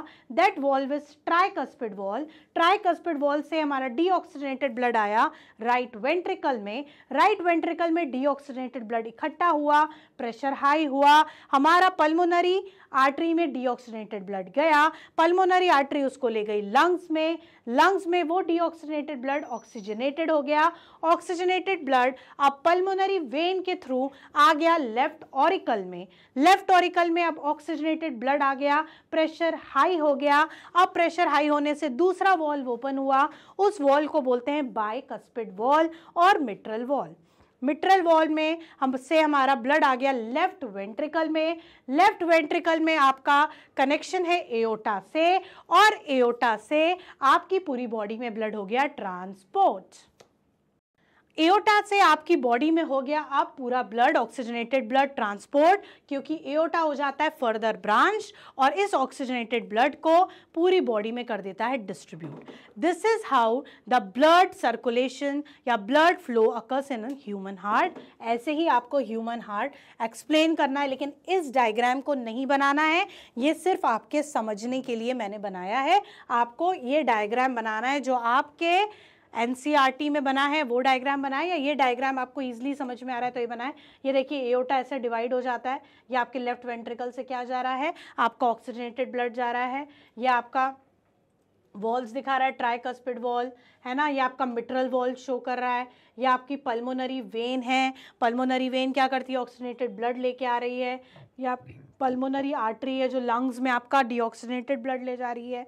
ठीक है, ये आपका सुपीरियर वेना कावा शो हो रहा है, ये आपका इंफीरियर वेना कावा शो हो रहा है।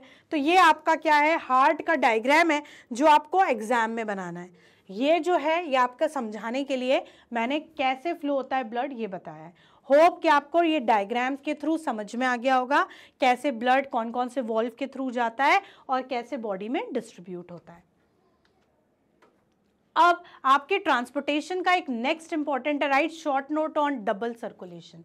डबल सर्कुलेशन क्या है?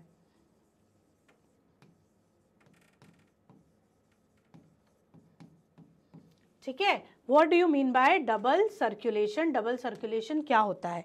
Double circulation means when the blood flows in the body once and passes through the heart twice. Heart से 2 बार पास होगा लेकिन बॉडी में 1 बार फ्लो होगा। This type of circulation is known as double circulation, जो हमारे अंदर होता है ना। कैसे 2 बार आता है? एक बार पहले क्या होता है? बॉडी में पूरा डीऑक्सीजनेटेड ब्लड आता है, फिर वो लंग्स में चला जाता है, लंग्स से फिर हार्ट में आता है और फिर हार्ट से 1 बार बॉडी में जाता है। तो हार्ट में ब्लड कितनी बार आया? 2 बार आया, लेकिन बॉडी में फ्लो कितनी बार हुआ? 1 बार हुआ। तो इस तरीके के सर्कुलेशन को हम लोग बोलते हैं डबल सर्कुलेशन। डबल सर्कुलेशन में आपकी 2 स्टेप्स या 2 सर्किट्स होते हैं। एक होता है पल्मोनरी सर्किट,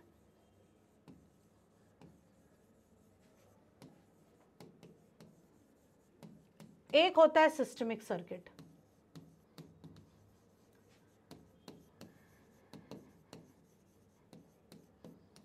ठीक है, पल्मोनरी सर्किट और सिस्टमिक सर्किट यहां आपको डायग्राम में भी दिख रहा है। पल्मोनरी, जहां भी वर्ड बेटा पल्मोनरी आ जाए वहां लंग्स है ही है, ये आपको पता होना चाहिए। ठीक है। पल्मोनरी जहाँ भी लग जाता है वहाँ लंग्स से कुछ ना कुछ रिलेशन में या रिलेटेड रहता है। तो जब हमारा ब्लड, डीऑक्सीजनेटेड ब्लड कहाँ जाता है? लंग्स में, और लंग्स से फिर ऑक्सीजनेटेड ब्लड कहाँ आता है? हार्ट में। तो ये जो पाथ है डीऑक्सीजनेटेड ब्लड का लंग्स में जाने का और लंग्स से वापस हार्ट में आने का, इस पाथ को हम बोलते हैं पल्मोनरी सर्किट या पल्मोनरी पाथ। और फिर जब हार्ट से ये हमारा कहाँ जाता है? बॉडी में, और फिर बॉडी से डीऑक्सीजनेटेड ब्लड कहाँ जाता है? हार्ट में। तो ये जो पूरा डिस्ट्रीब्यूशन है और फिर कलेक्शन हो रहा है हार्ट में डीऑक्सीजनेटेड ब्लड, इसको हम बोलते हैं सिस्टमिक सर्किट। क्या बोलते हैं? Systemic circuit. तो ये 2 स्टेप्स आपको समझाने होंगे डबल सर्कुलेशन में इस फ्लो चार्ट के थ्रू। कई बार फ्लो चार्ट के थ्रू ही एक्सप्लेन करना आता है, तो आपको ये बनाना है। ये डायग्राम में ये इस तरीके का हार्ट ना बनाएं, एक बॉक्स में आप हार्ट लिख दें केवल, और ये वाला हार्ट, बॉलीवुड वाला हार्ट बिल्कुल डायग्राम में नहीं बनाएं, क्योंकि आपको बोर्ड में इसमें मिल जाएंगे 0। ठीक है, तो आप कुछ ना करें, एक ब्लॉक बनाएं, उसमें हार्ट लिख दें नॉर्मली, और ये आपको पल्मोनरी सर्किट और सिस्टमिक सर्किट एक्सप्लेन कर दें, तो आपका डबल सर्कुलेशन हो जाएगा रेडी, जो आपका 5 स्टार का क्वेश्चन है बच्चों बोर्ड के लिए। ठीक है, समझ में आ गया? पल्मोनरी सर्किट में क्या एक्सप्लेन करना है कि how the deoxygenated blood travels to the lungs and how the oxygenated blood again comes to the heart. ठीक है, यहाँ पल्मोनरी आर्टरी से गया लंग्स में और पल्मोनरी वेन से गया हार्ट में। उसके बाद हार्ट से कैसे एओर्टा के थ्रू बॉडी में आया और बॉडी से कैसे वापस हार्ट में गया, यह है आपका सिस्टमिक सर्किट। तो डबल सर्कुलेशन जो आपका होता है ना स्टूडेंट्स, वो आपके 2 पाथ के थ्रू आपको एक्सप्लेन करना है। एक है आपका पल्मोनरी और दूसरा है आपका सिस्टमिक सर्किट या सिस्टमिक पाथवे। तो ये अगर क्वेश्चन आपने ऐसे किया अटेम्प्ट, तो आपके हैं फुल मार्क्स पक्के इन योर बोर्ड एग्जाम्स। तो this is your double circulation. Hope आपको ये कंसेप्ट भी समझ में आ गया, जो बहुत इंपॉर्टेंट कंसेप्ट है। अब है आपका नेक्स्ट, एक आपका टॉपिक है बोर्ड में, दैट इज ब्लड प्रेशर। ठीक है, क्या है? Define blood pressure. Blood pressure क्या होता है? ये आजकल हम लोग सुनते रहते हैं, सबको ब्लड प्रेशर है, सबको ब्लड प्रेशर हाई लो, बहुत सारा आपने सुना होगा। तो what do you mean by blood pressure? होता क्या है? जिस प्रेशर से ब्लड आर्टरीज में फ्लो कर रहा है, जिसकी वजह से उसकी वॉल में प्रेशर क्रिएट हो रहा है, उसको हम बोलते हैं ब्लड प्रेशर। क्या होता है? जिस प्रेशर से ब्लड हमारी आर्टरीज में फ्लो करता है और जो अपना प्रेशर क्रिएट करता है वो वॉल्स पे, that is known as blood pressure. तो blood pressure is the pressure exerted by the flow of blood in the walls of arteries is termed as blood pressure। और ये जो ब्लड प्रेशर है, इसकी नॉर्मल वैल्यू होती है 120/80 mmHg। आपने देखा होगा ब्लड प्रेशर, आजकल डिजिटल ब्लड प्रेशर मशीन आती है, आजकल तो स्फैग्मो मैनोमीटर बहुत कम यूज होने लगा है। ठीक है, आजकल आप हॉस्पिटल्स में देखेंगे तो यूजुअली आपको ये दिख जाएगा कई कई जगह। वैसे यूजुअली आजकल हम लोग घरों में भी डिजिटल मशीन्स रखते हैं जो हम ब्लड प्रेशर मेजर करने के लिए रखते हैं। तो ब्लड प्रेशर में जो उसका यूनिट होता है वो Hg, मर्क्यूरी इसलिए है क्योंकि आप देखते हैं वो जो लेवल ऊपर नीचे होता है वो मर्क्यूरी होता है बेटा। क्या होता है? मर्क्यूरी होता है, जिससे आपको आपकी ब्लड प्रेशर की हाई और लो वैल्यू मिलती है। ठीक है, that is known as systolic and diastolic blood pressure. Clear? तो नॉर्मल जो वैल्यू है दैट इज 120/80 mmHg। अब होता क्या है? ब्लड प्रेशर होता क्यों है? ब्लड प्रेशर होता इसलिए है बच्चों क्योंकि जो हमारी ब्लड वेसल है, अगर हम बहुत ऑयली खाना खा रहे हैं, बहुत स्पाइसी खाना खा रहे हैं, तो डॉक्टर बोल देता है ना हाई बीपी वालों को ऑयली मत खाओ, है ना, ये सारे स्पाइसी फूड मत खाओ। क्यों? क्योंकि ये हमारी ब्लड वेसल में जम जाता है, कोलेस्ट्रॉल डिपॉजिट हो जाता है। कोलेस्ट्रॉल डिपॉजिट हो जाता है तो वेसल क्या हो जाती है आपकी? वेसल का साइज कम हो जाता है, और अगर वेसल का साइज कम हो जाएगा तो क्या होगा? प्रेशर और हाई हो जाएगा। कोई चीज़ जिसमें से वो बह रहा था, उसकी चीज की जगह जिसमें से वो बह रहा था वो कम हो गई और सिकुड़ गई, तो वो और हाई प्रेशर से निकलेगा, तो प्रेशर लगाएगा ना वॉल पे, धकेलते हुए जाएगा। तो वो धकेलते हुए इसलिए जा रहा है क्योंकि वहाँ कोलेस्ट्रॉल जम गया। तो अभी से ऑयली मत खाओ, जंक फूड ज़्यादा मत खाओ, स्पाइसी ज़्यादा मत खाओ, कभी कभी खाओ, संडेज खाओ, लेकिन रोज़ ये सारी चीज़ें अवॉइड करो। ठीक है, तो आपको कभी भी ब्लड प्रेशर नहीं होगा, आप कभी भी फेस नहीं करोगे। तो ये डायग्राम भी वही शो कर रहा है, हाइपरटेंशन मतलब हाई बीपी। इसमें आप देखो ये नॉर्मल डायमीटर कितना बड़ा होता है ना। अब जब हमने खूब स्पाइसी ऑयली खाया तो यहाँ जम गया कोलेस्ट्रॉल और ये साइज हो गया कितना सा, छोटा सा। अब ब्लड तो इसमें से भी निकलना है, इसमें से भी निकलना है, इसमें से निकलेगा तो ज़्यादा धक्का देते हुए निकलेगा, ज़्यादा धक्का देते हुए निकलेगा तो क्या होगा, प्रेशर हाई हो जाएगा। क्या हो जाएगा, प्रेशर हाई हो जाएगा, जिसको हम बोलते हैं ब्लड प्रेशर। और ये किससे मेजर किया जाता है बच्चों, ये मेजर किया जाता है by the instrument known as sphygmomanometer. क्या बोलते हैं इस इंस्ट्रूमेंट को, स्फाइग्मोमैनोमीटर कहा जाता है। ठीक है, क्लियर। तो this is the blood pressure. तो आपने जो आपका ट्रांसपोर्टेशन था उसमें देख लिया ह्यूमन हार्ट, उसमें आपने देख लिया डिफरेंट ब्लड वेसल्स। ठीक है, ब्लड जो है आपका ब्लड ट्रांसपोर्ट करता है न्यूट्रिएंट्स को, वेस्ट मटेरियल्स को, हॉर्मोन्स को और आपके डिफरेंट सॉल्ट्स को, क्लॉटिंग में हेल्प करता है जो हमारी ब्लड प्लेटलेट्स रहती हैं।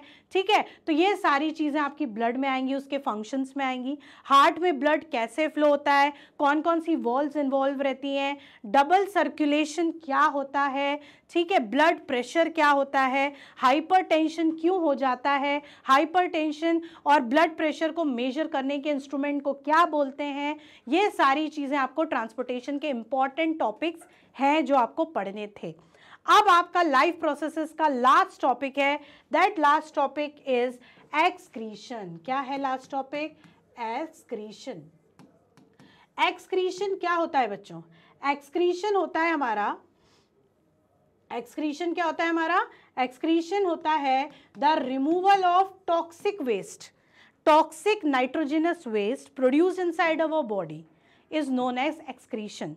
जब हमारी बॉडी से टॉक्सिक नाइट्रोजनस वेस्ट रिमूव होता है उसको हम बोलते हैं एक्सक्रीशन। क्या बोलते हैं उसको, एक्सक्रीशन बोलते हैं।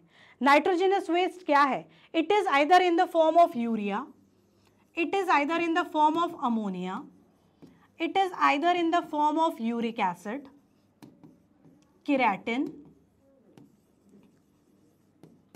ठीक है, तो ये सब क्या है, नाइट्रोजनस वेस्ट प्रोडक्ट्स हैं जो हमारी बॉडी में बनते हैं और इनको हमारी बॉडी से बाहर निकालना बहुत ज़रूरी है। तो वो प्रोसेस कौन करता है, हमारी बॉडी का एक बहुत ही इंपॉर्टेंट सिस्टम जिसको हम बोलते हैं एक्सक्रीटरी सिस्टम। तो ये डायग्राम बना है एक्सक्रीटरी सिस्टम का।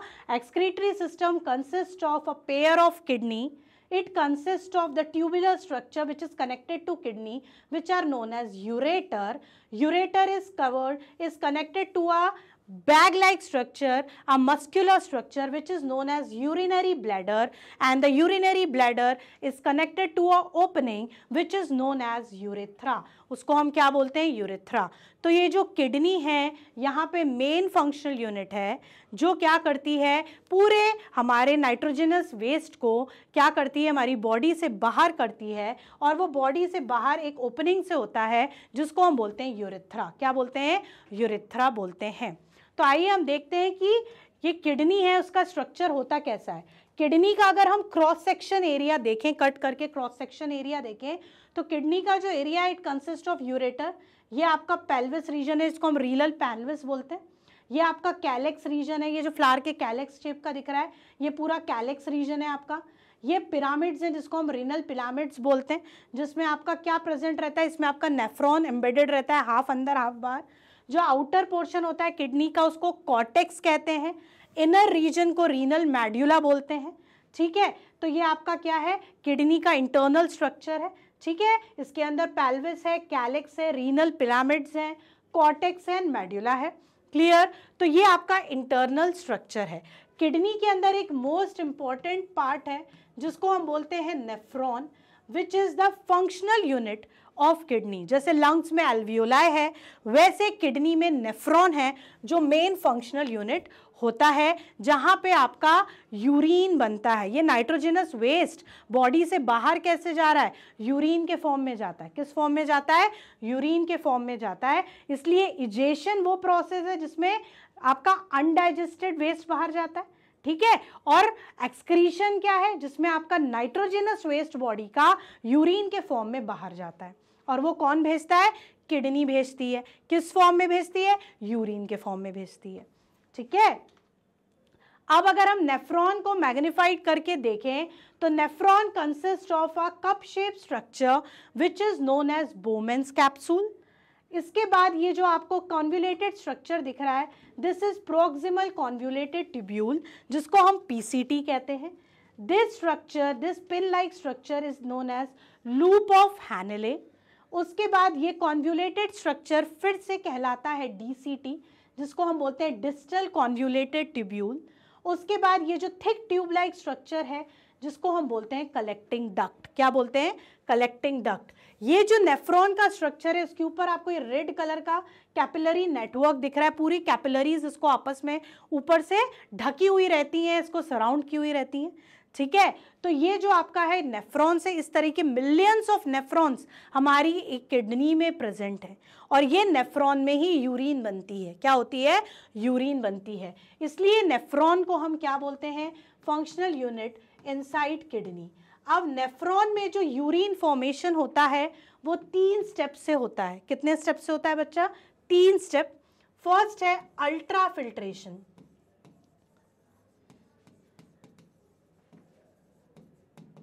सेकंड है आपका सेलेक्टिव रीएब्जॉर्प्शन, थर्ड है आपका ट्यूब्यूलर सीक्रीशन।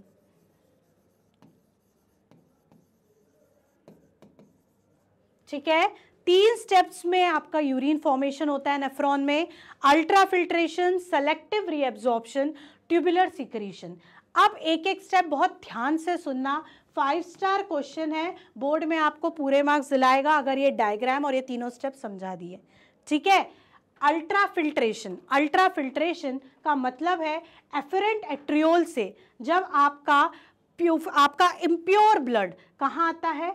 आपके नेफ्रॉन में आता है हाई प्रेशर से, तो वो फिल्टर आउट हो जाता है और कहाँ पहुंच जाता है? बोमेन्स कैप्सूल में।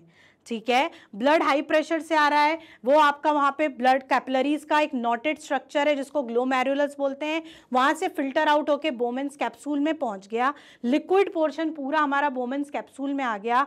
This filtration step which takes place in glomerulus and Bowman's capsule is known as ultrafiltration। उसको हम क्या बोलते हैं? अल्ट्राफिल्ट्रेशन। अब ब्लड आपका आ गया पीसीटी में, हैनल्स लूप में, आसपास हमारे पूरे कैपिलरी का नेटवर्क सराउंड है। ठीक है, ये याद रखना। अब हमारे ब्लड में यूजफुल थिंग्स भी हैं इन the form of glucose, amino acids, different salts, और हार्मफुल यूरिया भी प्रेजेंट है जो हमें बॉडी से बाहर निकालना है ना। मेन एम है यूरिया को बाहर करना। अब लेकिन जो फिल्टर होके आया उसमें तो दोनों मिली जुली चीज़ें हैं, तो जो ग्लूकोज है, जो अमाइनो एसिड्स हैं, जो हमारा सॉल्ट है, जो हमारा वाटर का है, वो सेलेक्टिवली रीएब्जॉर्ब हो जाए इन द कैपिलरी नेटवर्क। वो कहाँ रीएब्जॉर्ब हो जाएगा? कैपिलरी नेटवर्क में रीएब्जॉर्ब हो जाएगा। उस स्टेप को हम बोलते हैं सेलेक्टिव रीएब्जॉर्प्शन। क्या बोलते हैं बेटा? Selective reabsorption. ठीक है, बच गया यूरिया। क्या बच गया? यूरिया। तो वो यूरिया आपका कहाँ जाएगा? कलेक्टिंग डक्ट में, जहाँ होती है आपकी फाइनल यूरिन। इसको हम बोलते हैं फाइनल यूरिन। ठीक है, ये जो फाइनल यूरिन है ये आपकी यूरेटर के थ्रू कहाँ पहुँच जाती है? यूरिनरी ब्लैडर में, और ब्लैडर से आपके यूरेथ्रा के थ्रू रिमूव आउट हो जाती है। तो जब ये कलेक्टिंग डक्ट में इकट्ठी होती है तो इसको हम बोलते हैं ट्यूबुलर सीक्रीशन। क्या बोलते हैं? Tubular secretion. तो आपका सबसे पहले अल्ट्रा फिल्ट्रेशन हुआ जिसमें एफरेंट आर्ट्रियोल से जो हाई प्रेशर में ब्लड आया, ग्लोमेरुलस के थ्रू फिल्टर आउट हो गया और कहाँ पहुँच गया? बोमेन्स कैप्सूल में, रीनल ट्यूब्यूल में। वहाँ पे आपका जो ब्लड है उसमें यूजफुल और हार्मफुल सब्सटेंसेस दोनों हैं, जिसमें glucose, amino acids, different salt, सारी चीज़ें प्रेजेंट है, और यूरिया भी प्रेजेंट है। तो आपकी यूजफुल सब्सटेंसेस कैपिलरी नेटवर्क में रीएब्जॉर्ब हो जाएंगे। इस स्टेप को हम बोलते हैं सेलेक्टिव रीएब्जॉर्प्शन। बाकी का जो आपका मटेरियल अलोंग विद वाटर वो जाके आपका कलेक्टिंग डक्ट में इकट्ठा हो जाएगा। It forms the final urine and this step is known as tubular secretion. इसको हम क्या बोलते हैं? Tubular secretion. इसलिए नेफ्रॉन को main functional unit of kidney कहा जाता है, क्योंकि यूरिन कहाँ बना? नेफ्रॉन में बना। और किन स्टेप से बना? इन 3 स्टेप से बना। ठीक है, ये आपको समझ में आ गया। These are the 3 steps of urine formation. अब एक और important topic and the last topic of life process, that is dialysis, और इसको हम बोलते हैं आर्टिफिशियल किडनी। डायलिसिस या आर्टिफिशियल किडनी के नाम से भी ये पूछा जाता है।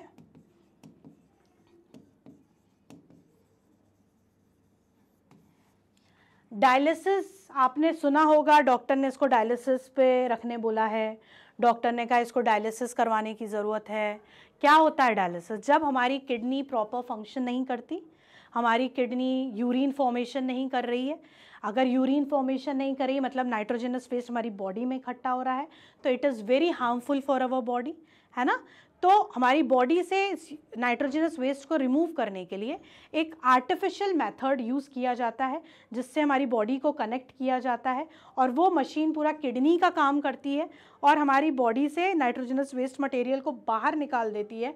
That is known as dialysis, इसलिए उसको आर्टिफिशियल किडनी कहा जाता है। ठीक है, तो करते क्या है, पेशेंट की, ये आपका दिख रहा है, पेशेंट के आर्टरी से हम एक ट्यूब कनेक्ट करते हैं, जिससे उसका इम्प्योर ब्लड इस डायलाइजिंग टैंक में आता है, जिसमें डायलाइजिंग सोल्यूशन भरा हुआ है। क्या भरा हुआ है? Dialyzing solution. ये जो डायलाइजिंग सोल्यूशन है स्टूडेंट्स, इसमें सेम कंपोजिशन है as our blood, amino acid भी होगा, ग्लूकोज भी होगा, सॉल्ट भी होगा। क्या नहीं होगा? नहीं होगा यूरिया। क्या नहीं होगा? यूरिया। अब यूरिया, लेकिन हमारा जो ब्लड आ रहा है उसमें है, तो हमारा यूरिया हाई कॉन्सेंट्रेशन की होने की वजह से लो कंसंट्रेशन मतलब डायलाइजिंग सोल्यूशन में बाहर निकल जाएगा। कहाँ निकल जाएगा? बाहर सोल्यूशन में आ जाएगा, और उस सोल्यूशन को हम यहाँ से रिमूव कर देंगे और हमारा जो ब्लड है अब प्योर हो गया, क्योंकि यूरिया तो हाई कंसंट्रेशन से लो कंसंट्रेशन पे आ गया और बाहर निकल गया। प्योर ब्लड हमारा वापस से हम कहाँ कर देंगे? पेशेंट की बॉडी में डाल देंगे। ठीक है, और इस डायलाइजिंग सोल्यूशन को फिर से फ्रेश डायलाइजिंग सोल्यूशन से भर देंगे। तो इस तरीके से हम यूरिया को बार बार क्या करेंगे? पेशेंट के ब्लड से रिमूव आउट करेंगे आर्टिफिशियली। इसलिए इस प्रोसेस को हम बोलते हैं आर्टिफिशियल किडनी। ये किडनी का काम कर रहा है। कैसे काम कर रहा है? यूरिया को बाहर निकाल रहा है और वापस से ब्लड को प्योर करके पेशेंट की बॉडी में हम वापस से फ्लो करा रहे हैं। तो this is known as dialysis और आर्टिफिशियल किडनी मेथड। ठीक है बच्चों, तो ये था आपका डायलिसिस और आर्टिफिशियल किडनी। तो आपने पढ़ लिया कि क्या होता है एक्सक्रीटरी सिस्टम, आपने पढ़ लिया कैसा दिखता है क्रॉस सेक्शन एरिया और इंटरनल स्ट्रक्चर ऑफ किडनी, आपने देख लिया why nephron is known as functional unit और how urine formation occurs in nephron, आपने देख लिया what is artificial kidney and what is dialysis. तो ये था बच्चों हमारा लाइफ प्रोसेस का वन शॉर्ट रिवीजन, जिसमें हमने पढ़ा न्यूट्रिशन, जिसमें हमने पढ़ा रेस्पिरेशन के इम्पॉर्टेंट पार्ट्स, जिसमें हमने पढ़ा ट्रांसपोर्टेशन के मोस्ट इम्पॉर्टेंट पार्ट्स, उसके बाद हमने पढ़ा एक्सक्रीशन के मोस्ट इम्पॉर्टेंट टॉपिक्स, जो हमने पूरा लाइफ प्रोसेस रैपिड में रिवीजन कर चुके हैं। रैपिड रिवीजन एक बार हो चुका है, वन शॉट रिवीजन एक बार आपने कर लिया है। आज आपके सारे कंसेप्ट्स हो गए होंगे क्लियर, और आगे जो मेरा सेशन आएगा MIQs का, अब आप कर सकेंगे MIQs most important question solve, उसके बाद MCQs दैट इज मोस्ट आपके मल्टीपल चॉइस क्वेश्चन सॉल्व। तो इस तरीके से हमने आज अपने पूरे कंसेप्ट क्लियर कर लिए हैं, इंपॉर्टेंट क्वेश्चंस अच्छे से देख लिए हैं, कंसेप्ट्स दिमाग में बैठा लिए हैं। आई होप आपको ये सेशन अच्छा लगा होगा, आपके सारे डाउट्स आज हो चुके होंगे क्लियर। अब मिलेंगे हम अपने नेक्स्ट सेशन में MIQs के साथ, जब तक के लिए बाय बाय।